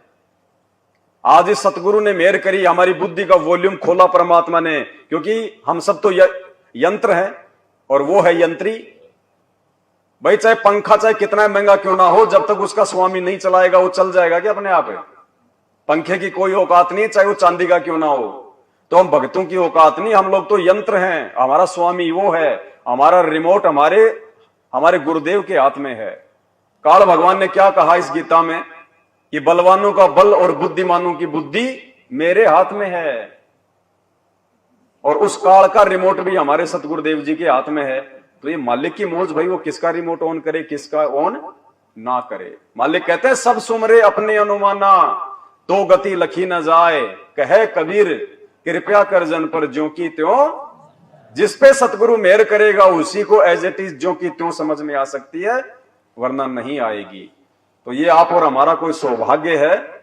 मालिक कहते हैं ना, कोई जगह पुरबला भाग, तो हमारे कोई पिछले कोई भाग्य उदय हो गए, जो परमात्मा ने हमारे को ये सद्बुद्धि बख्शी, जो हम इतना सब कुछ समझ पा रहे हैं। इस भगवान को पहचानना महाभारत है, महाभारत। इसको तो काल नहीं पहचान पा रहा, वो भी धोखे में है। ऐसा जो है वो लीलाधर है। चुपचाप जाके जेल में बैठ गया, देखो चुपचाप। ना कोई संत का कोई भारी कोई लक्षण दिखाई देगा, कोई लक्षण नहीं, आम व्यक्ति के जैसे दिखाई देंगे, कुर्ते पजामे पहन के, बिल्कुल आम व्यक्ति। वो काल भी धोखे में कि वो परमात्मा तो नहीं हो सकता, ये परमात्मा नहीं हो सकता, वो भी धोखे में। देखो, इसलिए नानक जी ने कहा, ए ठगवाड़ा ठगी देश।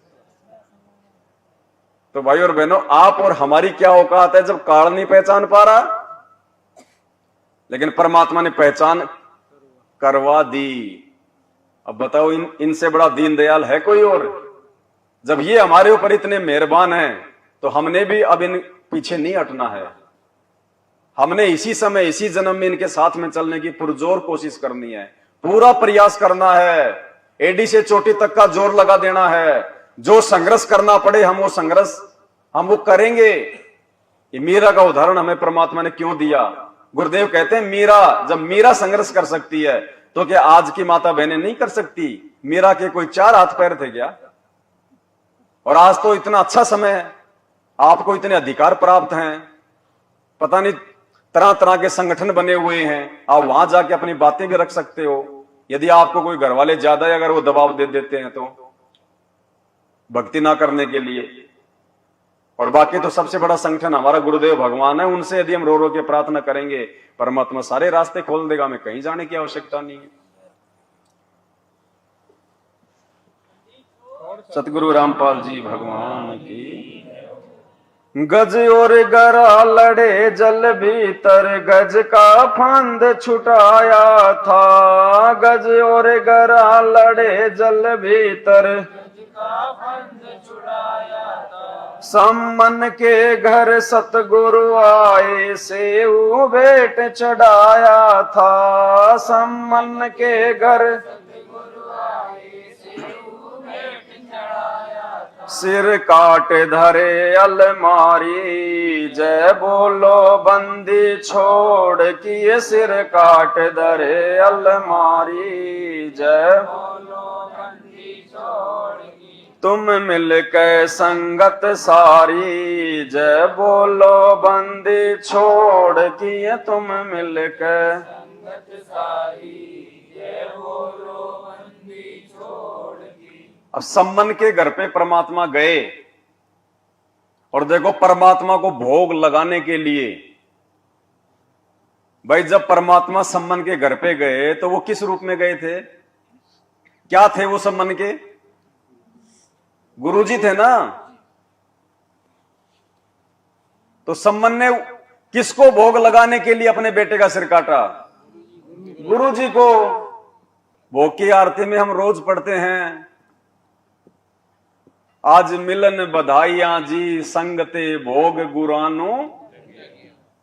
किसको लगता है भोग? गुरुजी को, क्योंकि गुरुजी परमात्मा है, गुरुजी भगवान है। अरे सम्मन ने तो अपने गुरुदेव को भोग लगाने के लिए अपने इकलौते बेटे की गर्दन तक काट दी। और आज उसी गुरु को जब हम भोग लगाते हैं तो कहते हैं तुम तो गुरुजी के श्राद्ध निकाल रहे हो जीते जी। मतलब वो गुरुजी के जाने के बाद भोग लगाना शुरू करेंगे। ये बहुत बड़ी मेहर है परमात्मा की आप और हमारे ऊपर। ये सतगुरु की विशेष रजा के बिना ये बातें समझ में नहीं आ सकती। जब तक हम अपने वक्त गुरु को, प्रेजेंट गुरु को परमात्मा नहीं मानेंगे, हम लाख जन्म भी पार नहीं हो सकते। और जिस दिन हमने गुरु को भगवान मान लिया तो फिर भोग किसको लगाएंगे? और एक सत्संग में देखो गुरुजी क्या बात कह रहे हैं। एक 4 मिनट के सत्संग में परमात्मा ने सारा निचोड़ दे दिया। अगर पार होना है तो, मोक्ष प्राप्त करना है तो, एक एक लाइन को ध्यान से सुनना। जब आप त्रिकुटी पर पहुंचोगे वहां परमात्मा मिलेंगे इस दास के रूप में। जब हम त्रिकुटी पर पहुंचेंगे तो परमात्मा मिलेंगे इस दास के, कौन से दास के रूप में? सतगुरु रामपाल जी भगवान के रूप में। भाई जब हम त्रिकुटी पे जाएंगे और हमें वहां पे कोई अलग से परमात्मा नहीं मिलेगा, अलग से कोई भगवान नहीं मिलेगा। जो भगवान है, कोई भी है, अगर वो त्रिकुटी पर भी संत रामपाल जी का ही रूप बना के आएगा तो फिर वर्तमान में धरती पे क्या संत रामपाल जी के रूप में वो परमात्मा नहीं हो सकता? भाई जब हम त्रिकुटी पर भी नहीं पहचान पाएंगे और संत रामपाल जी का ही रूप बना के वो भगवान आएगा तो क्या पता वो भगवान वर्तमान में भी संत रामपाल जी के रूप में बैठा हो। भाई वर्तमान में वो ही संत रामपाल जी का रूप त्रिकुटी पे भी वही संत रामपाल जी का रूप और सतलोक भी वही संत रामपाल जी छोड़ के आएंगे, तो भगवान कौन से दिन काम आएगा फिर? सिंहासन पे भी वही रूप है।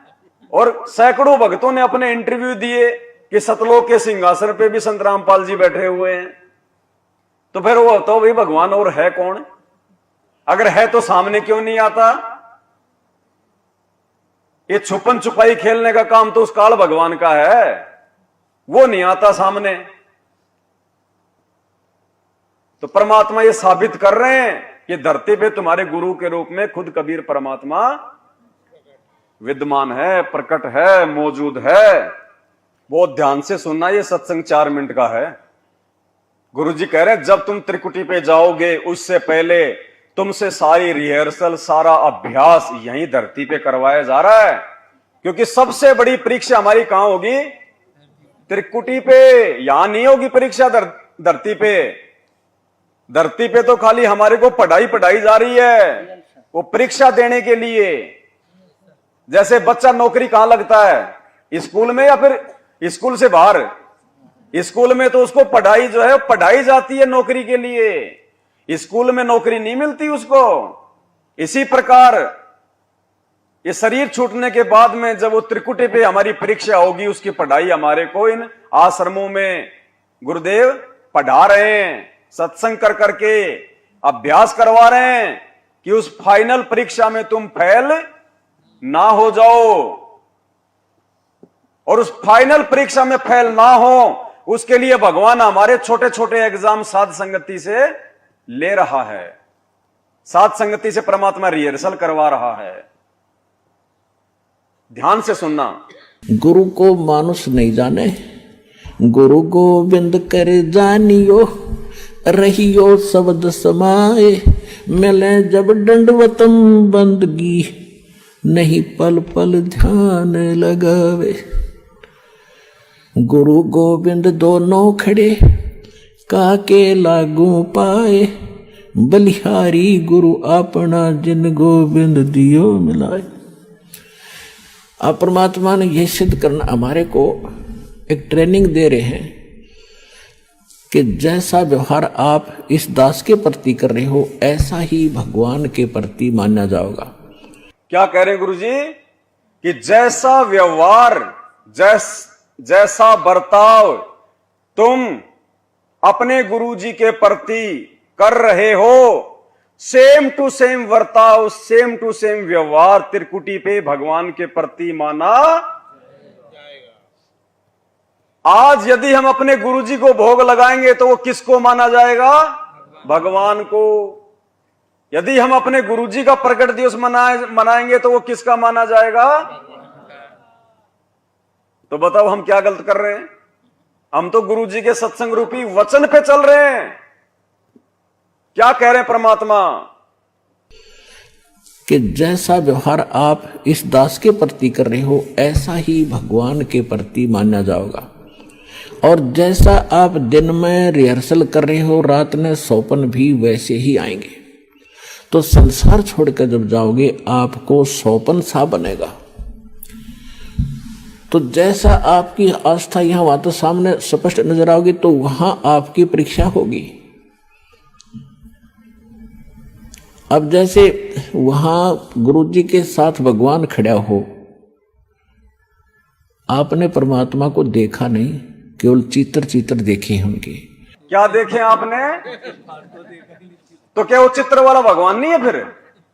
क्या कह रहे हैं गुरु जी? आपने भगवान देखा नहीं है, परमात्मा देखा नहीं है, आपने खाली उनके, इसका मतलब वो चित्र भगवान का नहीं है, वो काल्पनिक है, वो हाथ से बनाया हुआ है। 650 साल पहले ना कोई रंग था, ना कोई डिजिटल था, ना कोई प्रिंटर था। आज देखो कैसे लाल होट कर रखे हैं, कैसे सिस्टम कर रखा उस फोटो का। ये खाली काल्पनिक हैं, बनावटी हैं। तो गुरु जी कह रहे हैं आपने परमात्मा देखे नहीं है, आपने केवल उनके चित्र देखे हैं। सुनना ध्यान से। अब जैसे वहां गुरु जी के साथ भगवान खड़ा हो, आपने परमात्मा को देखा नहीं, केवल चित्र देखे हैं उनके। तो वहां जाकर आप किसको प्रणाम करोगे? गुरु गोविंद दोनों खड़े किसके लागू पाए, बलिहारी गुरु अपना जिन गोविंद दियो लाए। यानी हमने इतना दृढ़ होना है इस मार्ग पर सफल होने के लिए। वो जो दास के रूप में होगा वो भगवान ही होगा वहां पर। कौन होगा? सतगुरु रामपाल जी भगवान की। यानी त्रिकुटी पे जो संत रामपाल जी के रूप में होगा वो भगवान ही। और क्या कह रहे हैं गुरु जी की वहां गुरु गोविंद दोनों खड़े। मान लो एक तरफ वहां पे वो भगवान आके खड़ा हो जाए, दाढ़ी मूछ वाला जिसको हम मानते हैं कबीर जी, और एक तरफ हमारे गुरुदेव खड़े हो वहां पे, दोनों खड़े हो त्रिकुटी पे। एक तरफ संत रामपाल जी सफेद कुर्ते पजामे में और एक तरफ धोती कुर्ते में दाढ़ी मूछ वाला। तो क्या करेंगे हम? गुरु गोविंद दोनों खड़े किसके लागू पाए, बलिहारी गुरु अपना जिन गोविंद दियो। क्या कह रहे हैं गुरु जी, सुनियो। गुरु और गोविंद दोनों खड़े, वहां मान लीजिए परमात्मा दोनों रूप बना के खड़ा हो जा, एक दास का रूप और दूसरा अपना ओरिजिनल रूप। तो कहते हैं वहां भी परीक्षा होगी किसके लागू पाए। सबसे पहले कहते बलिहारी गुरु अपना जिन गोविंद दियो मिलाए। अपने गुरु जी के ही चरणों में गिरना, वहां पर परमात्मा की तरफ अगर झांक भी लिया उधर साथ होगी तो वो रिजेक्ट करेंगे आपको। यहां भी ऐसा ही होगा। सतगुरु रामपाल जी भगवान। अब बताओ, कहते हैं वहां अगर परमात्मा भगवान यदि अपनी ओरिजिनल रूप में भी खड़ा हो, अगर तुम मानते हो कि दाढ़ी मूछ वाला भगवान है, तो कहते हैं त्रिकुटी पे एक तरफ तो तुम्हारा गुरु खड़ा हो और एक तरफ ओरिजिनल भगवान भी आके खड़ा हो जाए दाढ़ी मूछ वाला, तो भी कहते हैं तुमने अपने गुरु जी के चरणों में पड़ना, उन्हीं को दंडोत करना। उसकी तरफ अगर देख भी लिया, झांक भी लिया, तो क्या हो जाओगे? और ऐसा ही यहां गुरु जी कह रहे हैं, यहां भी ऐसा ही है। यानी त्रिकुटी नहीं, वर्तमान समय में रिहर्सल के समय में भी हमने ऐसा ही बर्ताव करना है। इसलिए परमात्मा ने विशेष मेहर बख्शी साथ संगत पे, और वो फोटो ही सबके घरों से परमात्मा ने बाहर, ताकि हमारी आस्था ही ना बने, हम उसकी तरफ कभी ध्यान ही ना दें, क्योंकि वो तो हमें भटकाएगा, वो फोटो तो हमें भटकाएगी अपने गुरु से। तो गुरु जी कह रहे हैं यहां भी ऐसा ही है। थोड़ा फिर से सुनो एक बार, त्रिकुटी पे नहीं, यहां भी हमने ऐसा ही व्यवहार करना है, ऐसा ही बर्ताव करना है, अपने गुरु को ही महत्व देना है। अरे जब हमने उस फोटो की तरफ देखना ही नहीं है तो फिर दरबार में रख के क्या करेंगे हम उसका? देखना ही नहीं है तो फिर हम अपने घर में रख के क्या करें उसका? आदेश हो गया ना गुरु जी का, झांकना ही नहीं है तुमने उसकी तरफ, देखना ही नहीं है भाई, देखना ही नहीं है, झांकना ही नहीं है, तो निकालो इसको घर से बाहर, सह सम्मान बाहर करो। गुरु और गोविंद दोनों खड़े, वहां मान लीजिए परमात्मा दोनों रूप बना के खड़ा हो जा, एक दास का रूप और दूसरा अपना ओरिजिनल रूप। तो कहते हैं वहां भी परीक्षा होगी किसके लागू पाए। सबसे पहले कहते बलिहारी गुरु अपना जिन गोविंद दियो मिलाए। अपने गुरु जी के ही चरणों में गिरना, वहां पर परमात्मा की तरफ अगर झांक भी लिया उधर साथ होगी तो वो रिजेक्ट करेंगे आपको। यहां भी ऐसा ही होगा। तो यहां परमात्मा साध संगतियों में ही ऐसा करवा रहे हैं और कहीं देखने को नहीं मिलेगा। इसलिए गुरुदेव की विशेष मेहर है आप और हमारे ऊपर। इसलिए हम इतनी संख्या में भाई बहन आके इकट्ठे हो रहे हैं। बार बार इस काल के द्वारा हमारे को इतना तोड़ने का प्रयास करने के बाद भी जितना ये तोड़ता है उतने परमात्मा के बच्चे ज्यादा जुड़ते हैं। हर बार ऐसा पहले कम से कम 4 बार हो चुका, 4 बार 7-8 वर्षों में। काल सोचता कि बस अब की बार तो मैंने पूरी तरह से सात संगतियां नष्ट कर दी।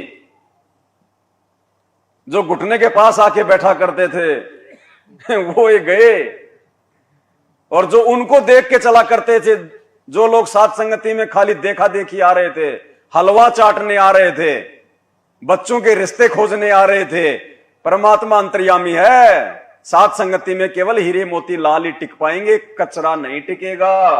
आप और हमें नहीं पता कौन क्या कर रहा है, किसके मन में क्या छल बल और दोष चल रहा है, लेकिन अंतर्यामी जिसने साध संगतियां शुरू करवाई है वो अपने इस मार्ग में ये कचरा पैदा नहीं होने देगा। किसी न किसी बहाने से उसको बाहर का रास्ता दिखा देगा। अलवर में वो बहन थी एक सीमा, राजस्थान के अलवर में, वहां पे साध संगतियां होती थी हर महीने। अभी महीने भर पहले उसके घर पे साध संगति होनी थी 5 तारीख को, लेकिन उससे पहले हरियाणा के मेवात में वो हिंदू मुसलमानों का झगड़ा हो गया और वो कैंसिल हो गई। अब दास ने भी सोचा भाई परमात्मा की साथ संगतियां कैंसिल तो होती नहीं, लेकिन बात क्या हुई, चलो ज्यादा ध्यान नहीं दिया। 15 दिन बाद में पता चला कि वो मैनेजमेंट में चली गई। एक दो भक्तों ने फोन किया तो बोली भगत जी आप गुरुजी के वो जेल धाम से वीडियो ऑडियो आ रहे, आप उनको देखो ना गुरुजी क्या बोल रहे हैं, ये गलत है ये साध संगत वगैरह। तो उस भगत ने मेरे को बताया तो दास के तुरंत दिमाग में आ गया कि इसीलिए परमात्मा ने 5 तारीख को साध संगति, क्योंकि हम तो जीव हमें तो नहीं पता, लेकिन भगवान तो अंतर्यामी है ना कि किसके मन में क्या दोष आ गया। तो परमात्मा ने उसके घर पे साध संगति नहीं होने दी। अगर उस समय उसके घर पे साध संगति होती तो दास तो जा नहीं पाता और वहां पे सारी रात वही बात चलती फिर। और थोड़े बहुत जो कच्चे भाई बहन जो भगत बनने का जो प्रयास बेचारे कर रहे थे वो भी डगमग हो जाते। अब उस बहन का फोन आया 4 दिन पहले, गुजरात के नरेश दास जी के पास में, दास ने ऑडियो भेजी थी ना ग्रुपों में, वो रो रो के कह रही है कि भगत जी गुरुजी रात को सपने में आए और काफी बातें हुई और मैं गुरुजी से बार बार ये पूछ रही हूं कि क्यों। वो बोली भाई मेरा ध्यान बोला साध संगतियों में है, भले मैं नाम शुद्ध करवा के आ गई लेकिन मेरा मन साध संगतियों में ही है। तो मैंने गुरुजी से स्वप्न में पूछा और बोले स्वप्न भी नहीं था, सुबह का समय था, मेरी आधी आंखें मेरी खुली हुई थी और मैं बार बार मैं गुरुजी से जो है पूछ रही थी कि गुरुजी ये साध संगतियां सही है क्या, ये पवनदास सही है क्या। तो गुरुजी ने कहा कि बेटी उसकी गारंटी मैं ले रहा हूं, पवनदास की गारंटी मैं ले रहा हूं। पाल जी भगवान की शायद ऑडियो होनी चाहिए, है ना, सुनी होगी ना आप सभी ने। बोला बेटी साध संगतियों की गारंटी मैं ले रहा हूं तो उसकी चिंता मत कर। देखो परमात्मा जो थोड़े बहुत जो कमजोर होते हैं उनको भी आके परमात्मा हिम्मत देते हैं कि ये मनमुखी रूप से नहीं चल रहा ये काम। तो परमात्मा हमारा विश्वास जो है वो दृढ़ करते हैं ताकि हम भीड़ को उधर जाता हुआ देख के कहीं कमजोर ना पड़ जाएं कि सारे जा रहे हैं, सभी जा रहे हैं। तो ये देखा देखी का मार्ग नहीं है, भेड़ चाल का मार्ग नहीं है। परमात्मा कहते हैं कामी क्रोधी लालची इनसे भक्ति ना होए, भक्ति करे कोई सूरमा जात वर्ण कुल। ये तो कोई बिरले कर पाएंगे, गुरुपद सेवा बिरला कोई जापे कृपा, और ये संसार विघन की घाटी कोई निकलेगा बिरला। ये सबका बस की बात नहीं है, ये तो सतगुरु के विशेष प्रताप से उनकी मेहर से हम लोग साध संगतियों में रह सकते हैं। तो क्या बता रहे हैं परमात्मा, दृढ़ कर रहे हैं हमारे को ताकि हम त्रिकुटी वाली परीक्षा में फेल ना हो जाएं। ये सारी की सारी रिहर्सल 28 साल से गुरुजी ज्ञान समझा गए, दिन रात एक कर गए, और 2014 के बाद से भगवान ने साध संगतियां इसीलिए रखवाई हैं त्रिकुटी वाली परीक्षा में हम फेल ना हो जाएं। दास बार बार कहता है कि सतलोक जाने के लिए अगर कोई भगत बन सकता है तो साध संगति से ही बनेगा, दूसरा कोई रास्ता धरती पे नहीं है, क्योंकि सतगुरु की पहचान केवल साध संगति से होगी। एक नेक भगत आप साध संगति से जुड़ के बन सकते हैं, अन्यथा नहीं बन सकते। काल आपको जगत में भी फंसा के रखेगा और जब भक्तों में बैठोगे तो आप जी जो है भक्तों जैसे दिखाई दोगे। यानी हमने इतना दृढ़ होना है इस मार्ग पर सफल होने के लिए।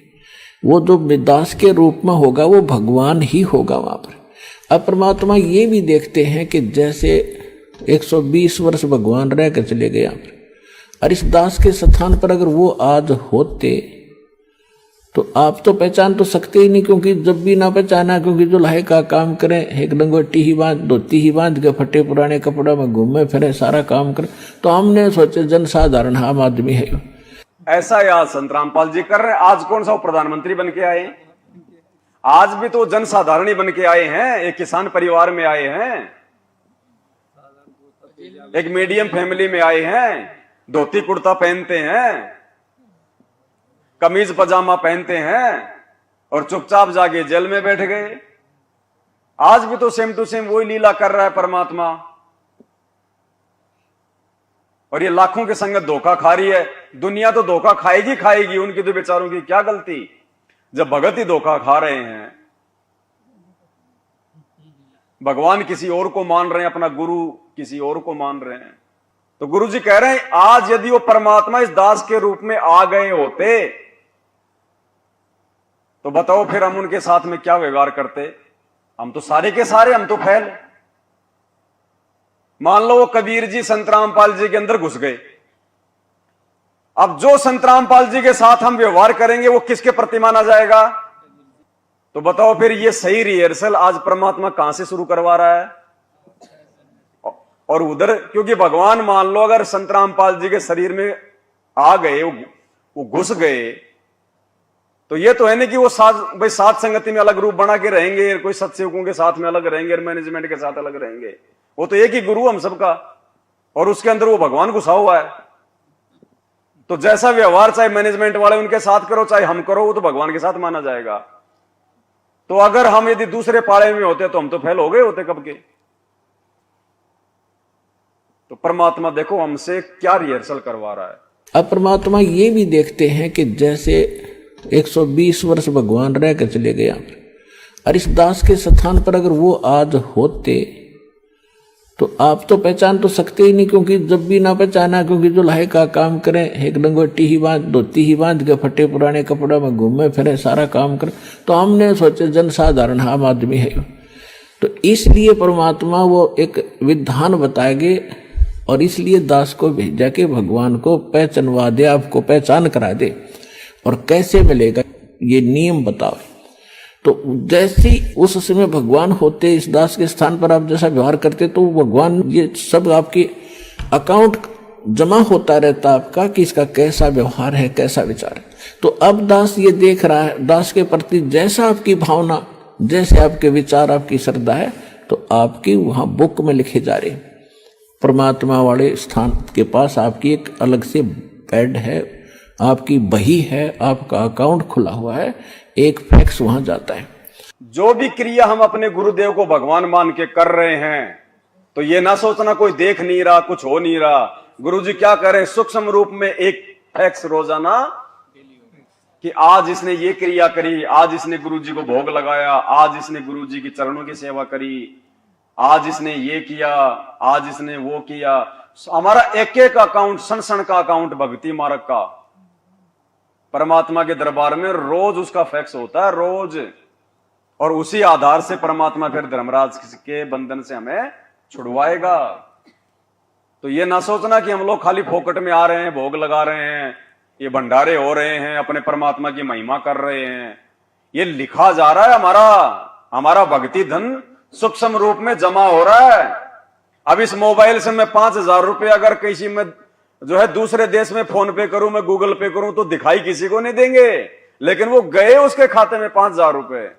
ठीक इसी प्रकार जो भी क्रिया हम यहां करते हैं उसका एक फैक्स प्रतिदिन सूक्ष्म रूप में और परमात्मा के दरबार में धर्मराज के भाई खाते में जमा हो रहा है। तो अब दास ये देख रहा है, दास के प्रति जैसा आपकी भावना, जैसे आपके विचार, आपकी श्रद्धा है, तो आपकी वहां बुक में लिखे जा रहे। परमात्मा वाले स्थान के पास आपकी एक अलग से पैड है, आपकी बही है, आपका अकाउंट खुला हुआ है, एक फैक्स वहां जाता है। तो उस समय फिर आपका जैसा स्वभाव आप वहां प्रयोग करोगे त्रिकुटी पे, जैसा आप यहां कर रही हो एडिट होगा। फिर वहां से अगर गलती कर दी तो आपको फिर भी वापस पटक दिया जाएगा, वहां से भी आपको फेल होकर वापस निराशा हाथ लगेगी। यहाँ अलग बात है कि किया हुआ कर्म यहाँ ऊपर के ब्रह्मांडों में आप देवता बने रहोगे हजारों लाखों युगों तक, और फिर वहां आपकी पूरी पूंजी भक्ति नाश करा कर ये वापस पटक देगा धरती पे। तो इससे बचने के लिए जो पहले हम मार खा गए, हमने धोखे खाए, उससे बचने के लिए अब ये फाउल पॉइंट बताए जाते हैं, इसमें दृढ़ रहना बच्चों, बार बार यही आपको बताया जाता है। सतगुरु रामपाल जी भगवान की। तो भाई ये फाइनल टाइम अब की बार कलयुग की बिचली पीढ़ी का ये मौका फिर दोबारा नहीं मिलेगा। ये त्रिकुटी वाली परीक्षा में फेल होने से बचाने के लिए परमात्मा इतने पापड़ बेल रहा है। ये रातों को हम आ रहे हैं, कोई पता नहीं बेचारा कहां से कोई किराए का इंतजाम करके आता है, कोई क्या बोल के आता अपने घर पे, कोई क्या करता है, कोई कैसे जो है अपने काम धंधे से बेचारा छुट्टी लेके आ रहा है। तो हमने इस समय का भरपूर फायदा उठाना है। आत्मा को हमने मजबूत करना है, दृढ़ करना है। शरीर को मजबूत नहीं करना खाली हलवा खा खा के, शरीर तो ये रह जाएगा, ये तो राख में हो जाएगा, ये तो पाव भरिस की राख बन जाएगी। हमने आत्मा दृढ़ करनी है। लेकिन अब ये भी बोलते हैं ना, देखो सभी भगत मैनेजमेंट वाले भी, कि अबे गुरुजी ने तो औलाद पैदा करी, दो लड़के, उनको दो लड़कियां है, तो वो भगवान कैसे हुए? अब वो सत्संग नहीं सुनते ना, चक्कर सारा ये पड़ रहा है। देखो परमात्मा अपने आप को समझाने के लिए बहुत सारी जो है वो लीलाएं करते हैं। एक सत्संग में बोला भी दास के 2 लड़के लड़कियां थे। नहीं, परमात्मा ने गरीबदास जी का उदाहरण देके समझाया ये। बिल्कुल भगत जी सही कह रहे हैं। जो भगत गरीबदास जी महाराज जी के जीवन को समझ जाएगा, वो समझो संत रामपाल जी को समझ गया। वो कभी जिंदगी में धोखा खाएगा ही नहीं। परमात्मा ने वहां जाके समझाया कि क्यों ये अभी मैनेजमेंट वाले हमारे भाई बहन और गुरुदेव का जो कलयुगी जो परिवार है, वो उन्हें इसलिए परमात्मा नहीं मान पा रहा क्योंकि उनकी अंतरात्मा इस बात को स्वीकार नहीं कर रही कि गुरुजी कबीर जी कैसे हो सकते हैं। कबीर जी ना शादी करता, ना बच्चे पैदा करता, ना शारीरिक संबंध बनाता, जबकि हम तो संत रामपाल जी के बेटा बेटी, हम तो प्रत्यक्ष हैं, सामने खड़े हैं। तो उनके गले ये बात उतर नहीं रही। यही तो बड़ा खेल। इसी बात को समझाने के लिए परमात्मा ने 250 साल पहले गरीबदास जी की भूमिका करी। वो भी जाट परिवार में, किसान परिवार में, धोती कुर्ता पहनने वाला। उन्होंने भी शादी करी, 6 उन्होंने बच्चे पैदा किए, तत्व ज्ञान समझाया, एक ग्रंथ साहिब लिख गए। और जब उन्होंने अपना शरीर छोड़ा तो उनकी चिता से अस्थियां नहीं मिली। और उसी शरीर में 35 वर्ष तक वो सहारनपुर में रह के लीला कर गए, ग्रंथ साहिब लिखवा गए बोमड़ भगत से। भैया मृत्यु हुई नहीं। परमात्मा की तो मृत्यु होती नहीं, मृत्यु सबक तो आप और हमारे लिए है। और जो भगत वास्तव में अपने सतगुरु के प्रत्येक नियम पे चलेगा, मृत्यु उसकी भी नहीं होगी। परमात्मा ने कह रखा है, ऐसा शरीर भेजूंगा। सतगुरु रामपाल जी भगवान की। जिला हमीरपुर उत्तर प्रदेश से हैं। अच्छा। और भैंसों को चराने के लिए गए थे तो मुझको वो गराजे दिखी बाम्बी में। अब ये मन तो चंचल है तो मैंने सोचा कि शाम का टाइम था, उखाड़ लेता हूँ। तो मैं बाम्बी में चढ़ गया और बिचखापर ने काट लिया। किसने? बिचखापर ने। विष खापर कोई सांप आता होगा, इतना बिचखापर होता है। वो छोटा सा सांप आता ना, वो जहरीला। जहरीला वो सांप तो कम जहरीला होता, वो ज्यादा जहरीला होता। वो गोयरा गोयरा गोयरा गोयरा गोयरा गोयरा गोयरा। तो 4 पैर वाला। मैं गांव में बताता हूँ कि मतलब हमारे गुरुजी परमात्मा, तो वो तो नहीं मानते हैं। तो मेरे विचार में ये आया कि अगर कुछ होता है तो ये बेइज्जती करेंगे गांव वाले कि अपने गुरुजी को भगवान बताते हैं ये। तो परमात्मा ने ऐसी मेहर करी कि मतलब वो गुनासा मार गया। गुनासा 1 महीने हो गया। मैं सोच रहा था कि भोपाल साध संगति में जाऊंगा तो भक्तों को बताऊंगा तो दृढ़ता आएगी। तो वो 1 महीना हो गया है, लेकिन उसका थोड़ा सा अंश अभी भी है, मतलब लीला पड़ा है, लीला पड़ गया अभी भी है। कहाँ पे? इधर है, दिखाओ ना। दिखाओ ना पूरा।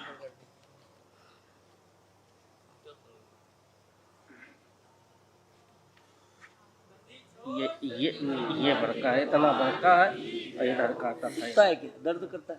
दर्द नहीं किया। परमात्मा की वजह से कुछ नहीं हुआ है। और पूरा गुनाह था मार के तुम जान गए कि परमात्मा ने मेहर कर दी। नहीं वो शरीर में नहीं गया, गुनाह था मार गया। रहा विष अंदर नहीं, हाँ। खून में प्रविष्ट नहीं हुआ। बंदी छोड़ सदगुरु रामपाल जी भगवान की जय हो। ये अपने गुरुदेव पूर्ण परमात्मा है, इसमें नहीं रहना भ्रम में, और मर्यादा में रह के भक्ति करो। और मर्यादा में है इसलिए, नहीं तो काम हो जाता है। काल पल पल गेम बजा रहा है। बंदी छोड़ सदगुरु रामपाल जी भगवान की जय हो। सही कह रहे हैं भगत जी, ये तो परमात्मा की मेहर है, उनकी रजा है। इसलिए तो परमात्मा कहते हैं जय अग्नि तन निकट न आवे दूरी जात रंगाई। अगर मर्यादा में रह के भगत अगर भक्ति कर रहा है और अपने गुरुदेव भगवान के प्रति समर्पित है, तो भाई आप मतलब मीरा को देख लो ना। मीरा ने तो पी लिया था पूरा आधी किलो जहर, और आधी घंटे तक वो उसका देवर वहीं खड़ा रहा, लेकिन बाड़ी बाका नहीं होने दिया। परमात्मा क्या कहते हैं, पीवत ही हो अमृत बन गया होगा शरद, कालजे में जो है मतलब ठंडक और दे दी उस जहर में। सतगुरु रामपाल जी भगवान, तो वही परमात्मा है, वही मीरा वाला गुरु, वही मीरा का भगवान आज संत रामपाल जी के रूप में धरती पे प्रकट है। और आज तो परमात्मा वो कर सकता है जो परमात्मा पहले शायद उन्होंने ना किया होगा। आज तो वो कर सकता परमात्मा। और आप देख लेना, इस मृत लोक से जाने से पहले परमात्मा वो चमत्कार, वो लीलाएं करके जाएगा, तभी ये दुनिया 1000 साल तक भक्ति करेगी। अगर ऐसे मर गए गुरुदेव, अगर आप और हमारी तरह, कोई भक्ति नहीं करेगा 1000 साल तक, कोई नहीं मानेगा इनको। परमात्मा वो लीलाएं करके जाएगा जो लीलाएं भगवान ने 4 युगों में नहीं की अभी तक। छोड़ सतगुरु रामपाल जी। तो पहले आपको ये छोटा सा सत्संग सुनाते हैं। गरीबदास जी महाराज जी के विषय में हमारे पूज्य गुरुदेव जी ने क्या बताया। गुरुदेव कह रहे हैं भाई वो तो बंदी छोड़ थे, उनको बच्चे पैदा करने की जरूरत, लेकिन क्यों बच्चे पैदा करके दिखाए उन्होंने। सेम टू सेम लीला संत रामपाल जी ने की है। लेकिन बंदी छोड़ गरीबदास जी ने इसको बहुत आसान किया है। इसको ऐसा मार्ग बता दिया है कि आप काम करते हुए अपने खेत में, जैसे उन्होंने उदाहरण दे के बताया, नहीं तो उस भगवान ने यहां पर आने की कोई आवश्यकता नहीं थी। और ना ही उन्होंने बच्चे पैदा करने की आवश्यकता थी, क्योंकि वो पूर्ण ब्रह्म परमात्मा थे। लेकिन हमारे इस भ्रम को दूर करने के लिए कि आपके मन में क्या जमा हो चुकी, हमारे अंदर भी यही थी। हम तो एक साधारण सा अपना नाम ले लिया करते थे, आरती कर लिया करते थे, जब तक हमने पूर्ण ज्ञान नहीं हुआ था। इस उद्देश्य से कि हमारे थोड़े बहुत काम सर जाएंगे, भगवान की आरती कर लें, बाकी प्राप्ति की हमें कोई उम्मीद नहीं थी, परमात्मा प्राप्ति की। जब से बंदी छोड़ गरीबदासियों का, कबीर साहिब का ज्ञान देखा, इसको समझा, और वे साथ में ये भी पता चला कि ये गृहस्थी थे, बाल बच्चेदार थे। इन्होंने अपने बच्चों के सारी ये क्रियाक्रम किया, विवाह भी किया, और साथ में उनका पालन पोषण भी किया, और फिर भक्ति करके परमात्मा प्राप्ति भी की। तो जब हमारे मन में यह कुछ उत्सुकता पैदा हुई कि जब बंदी छोड़ गरीबदास जी सारे काम को करते हुए पार हुए, तो हम भी हो सकते हैं। इसलिए परमात्मा ने आज ये लीला की है। ये शादी वाली, ये बच्चे वाली नहीं, ये परमात्मा है, परमेश्वर है। इनका शरीर आप और हमारी तरह हाड़ मास का नहीं है। अरे रोज पढ़ते हैं हम नित्य नियम में। एक बात बताओ, नित्य नियम हम करते हैं, हम किनके सामने खड़े होके कर रहे हैं? गुरुदेव भगवान के सामने खड़े होके नित्य नियम करते हैं, और उनके लिए कर रहे हैं ना। गरीब ऐसा सतगुरु हम मिल्या, तेज पुंज के अंग। क्या कह रहे हैं हम संत रामपाल जी को रोज? ये ना समझना कि ये गरीबदास जी अपने गुरु जी के लिए बोल रहे हैं। अगर कोई ये समझता है कि ये गरीबदास जी की वाणियां हैं, और गरीबदास जी तो अपने गुरु जी के लिए कह रहे हैं जो उनको मिले थे वहां पे उछुडानी में आके, तो नालायकों फिर हम क्या कर रहे हैं? फिर हम तो फिर गरीबदास जी के गुरु की महिमा गा रहे हैं या फिर अपने गुरु की गा रहे हैं? अरे फिर हम नित्य नियम क्यों कर रहे हैं? हम तो गरीबदास जी के गुरु की महिमा कर रहे हैं। हमारा गुरु कौन है? गरीबदास जी कोई भगत वगत नहीं थे, वो तो लीला कर रहे थे, खुद परमात्मा थे, बंदी छोड़ थे वो। और ये वाणियां परमात्मा ने कोई अपने लिए नहीं लिखी, ये वाणियां आप और हमारे लिए लिखवाई है परमात्मा ने, आज के समय के लिए। तो हम अपने गुरुदेव से प्रार्थना कर रहे हैं, हम अपने गुरुदेव की महिमा कर रहे हैं। नित्य नियम में सतगुरु की महिमा है। गरीब ऐसा सतगुरु हम मिल्या, तेज पुंज के अंग और जिलमिल नूर जहूर है। तो हम तो अपने गुरु की महिमा कर रहे हैं, अपने गुरु जी को कह रहे हैं हम, संत रामपाल जी भगवान को, ये परमेश्वर आपके तो तेज पुंज के अंग हैं, आप और हमारी तरह हाड़ मांस के नहीं है। गरीब ऐसा सतगुरु हम मिल्या, तेज पुंज की लोय, लोय मानी शरीर, पूरा शरीर परमात्मा आपका तेज पुंज का है, नूरी है। शुक्रम अकायम ऐसना वीरम। तो संत रामपाल जी ने बच्चे पैदा करने की जरूरत नहीं थी, शादी करने की जरूरत नहीं थी।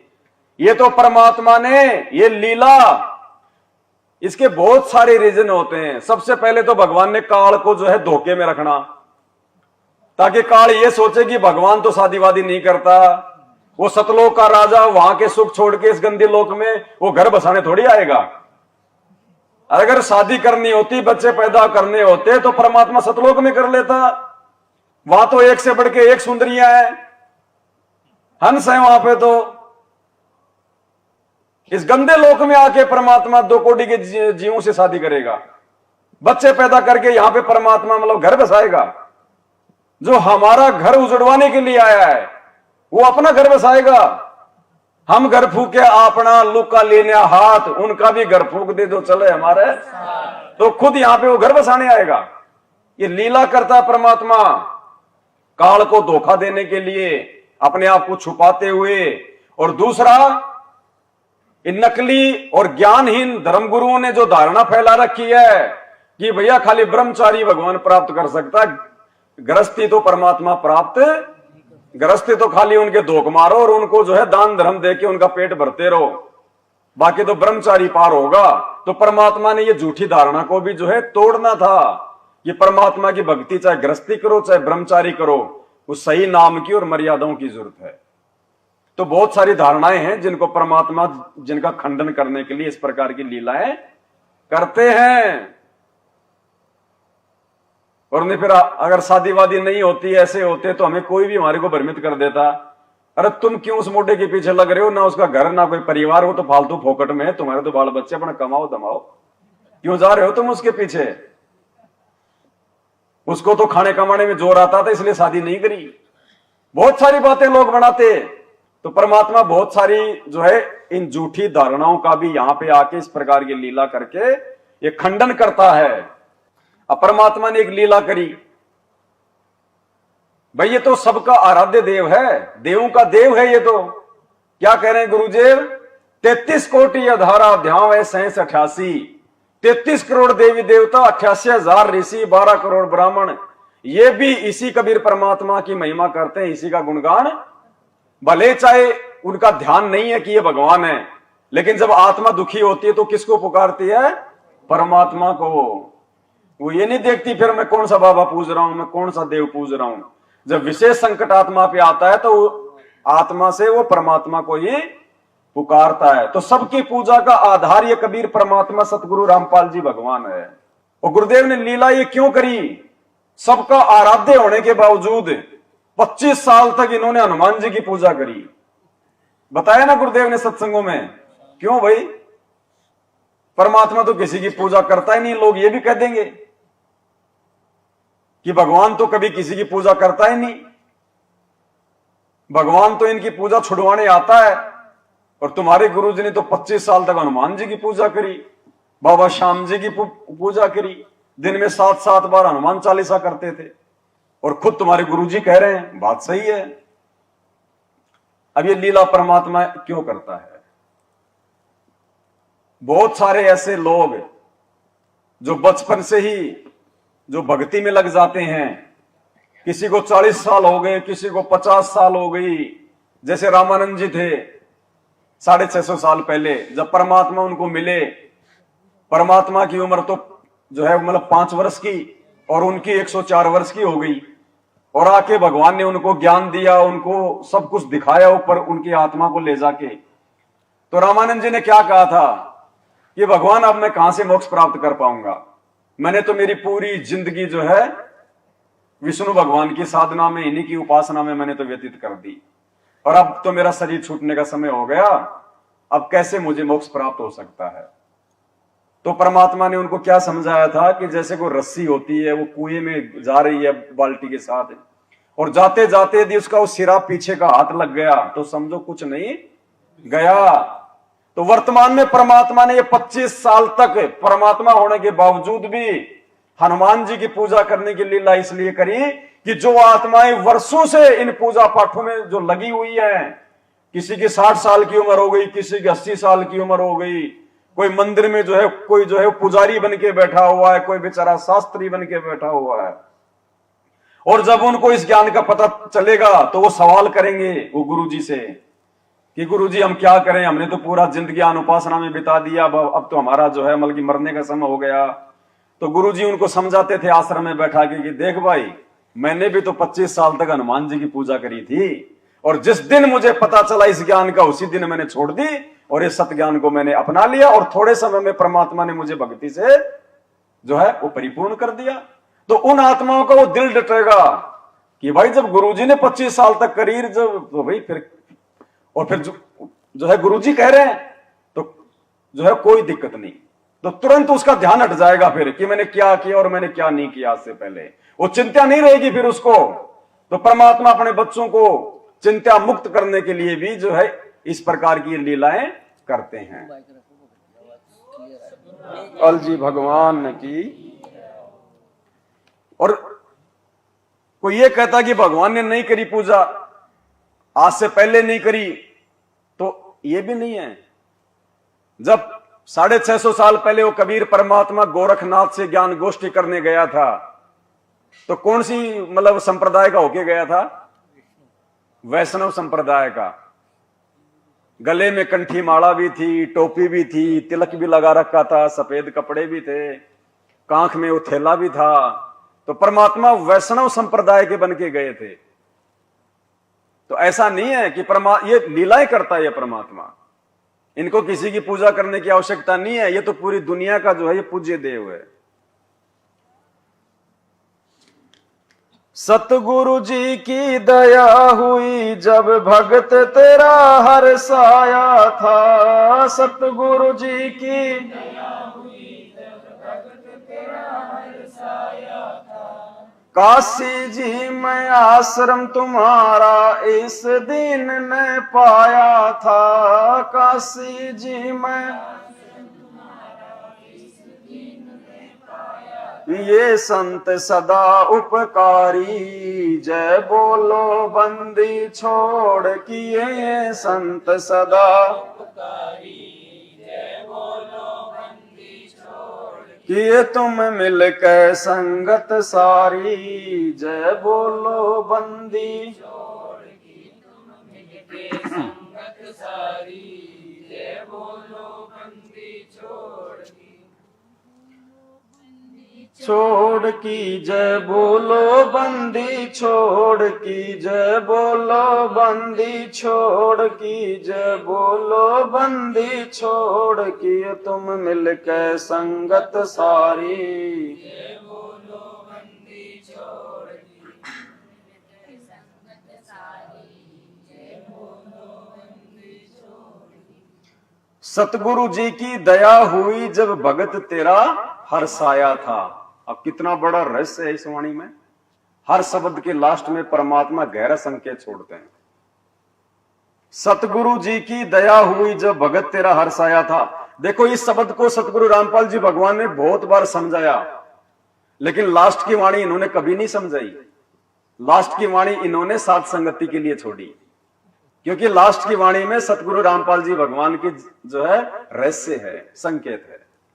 सतगुरु जी की दया हुई जब भगत तेरा हर्षाया था, और काशी जी में आश्रम तुम्हारा इस दिन ने, इस दिन ने का मतलब संत रामपाल जी ने, यानी संत रामपाल जी कह रहे हैं कि काशी में जो आपका आश्रम था वो इस रामपाल दास को मिला था, रामपाल दास को प्राप्त। अब बताओ काशी में संत रामपाल जी का कौन सा आश्रम है भाई, बता दो, है कोई आश्रम काशी में संत रामपाल जी का? फिर क्यों कह रहे हैं कि काशी जी में आश्रम तुम्हारा इस दिन ने पाया था? घड़ी में से निकालना था ना, घड़ी में से निकालना तो ये क्या रहस्य है? ये लगाया उसको। परमात्मा संकेत कर रहे हैं कि वर्तमान में जो आत्मा संत रामपाल जी का मुंह बोला गुरु होने की भूमिका निभा रही थी, यानी हमारे आप और हमारे दादा गुरुदेव आदरणीय रामदेवानंद जी महाराज, जिनको संत रामपाल जी ने अपना मुंह बोला सतगुरु बनाया, परमात्मा ने संकेत किया है कि वर्तमान में जो मेरा गुरु है, ये मुंह बोला रामदेवानंद, ये वही आत्मा है जो 650 साल पहले पंडित रामानंद था। यानी हमारे जो ये दादा गुरुदेव थे, ये पंडित रामानंद वाली आत्मा है। क्या कह रहे हैं गुरुदेव? सतगुरु जी की दया हुई तो भगत तेरा हर्षाया था, और काशी जी में आश्रम तुम्हारा इस दिन ने पाया था। यानी संत रामपाल जी अपने वर्तमान वाले गुरु जी को कह रहे हैं कि काशी जी में आश्रम तुम्हारा इस दिन ने, यानी हे गुरुदेव 650 साल पहले आप काशी में पंडित रामानंद जी वाली आत्मा थी, और उस समय आपके जाने के बाद में वो आश्रम इस कबीर ने, इस दास ने संभाला था। यानी आपके जाने के बाद में आपका जो आश्रम था, इस मार्ग को आगे चलाने के लिए इस रामपाल दास को ही प्राप्त हुआ था, पाया था, यानी प्राप्त हुआ था। काशी जी में आश्रम तुम्हारा इस दिन ने पाया था। ये संकेत है परमात्मा के, वरना बता दो संत रामपाल जी ने काशी में कौन सा आश्रम पा लिया? है कोई आश्रम उनका?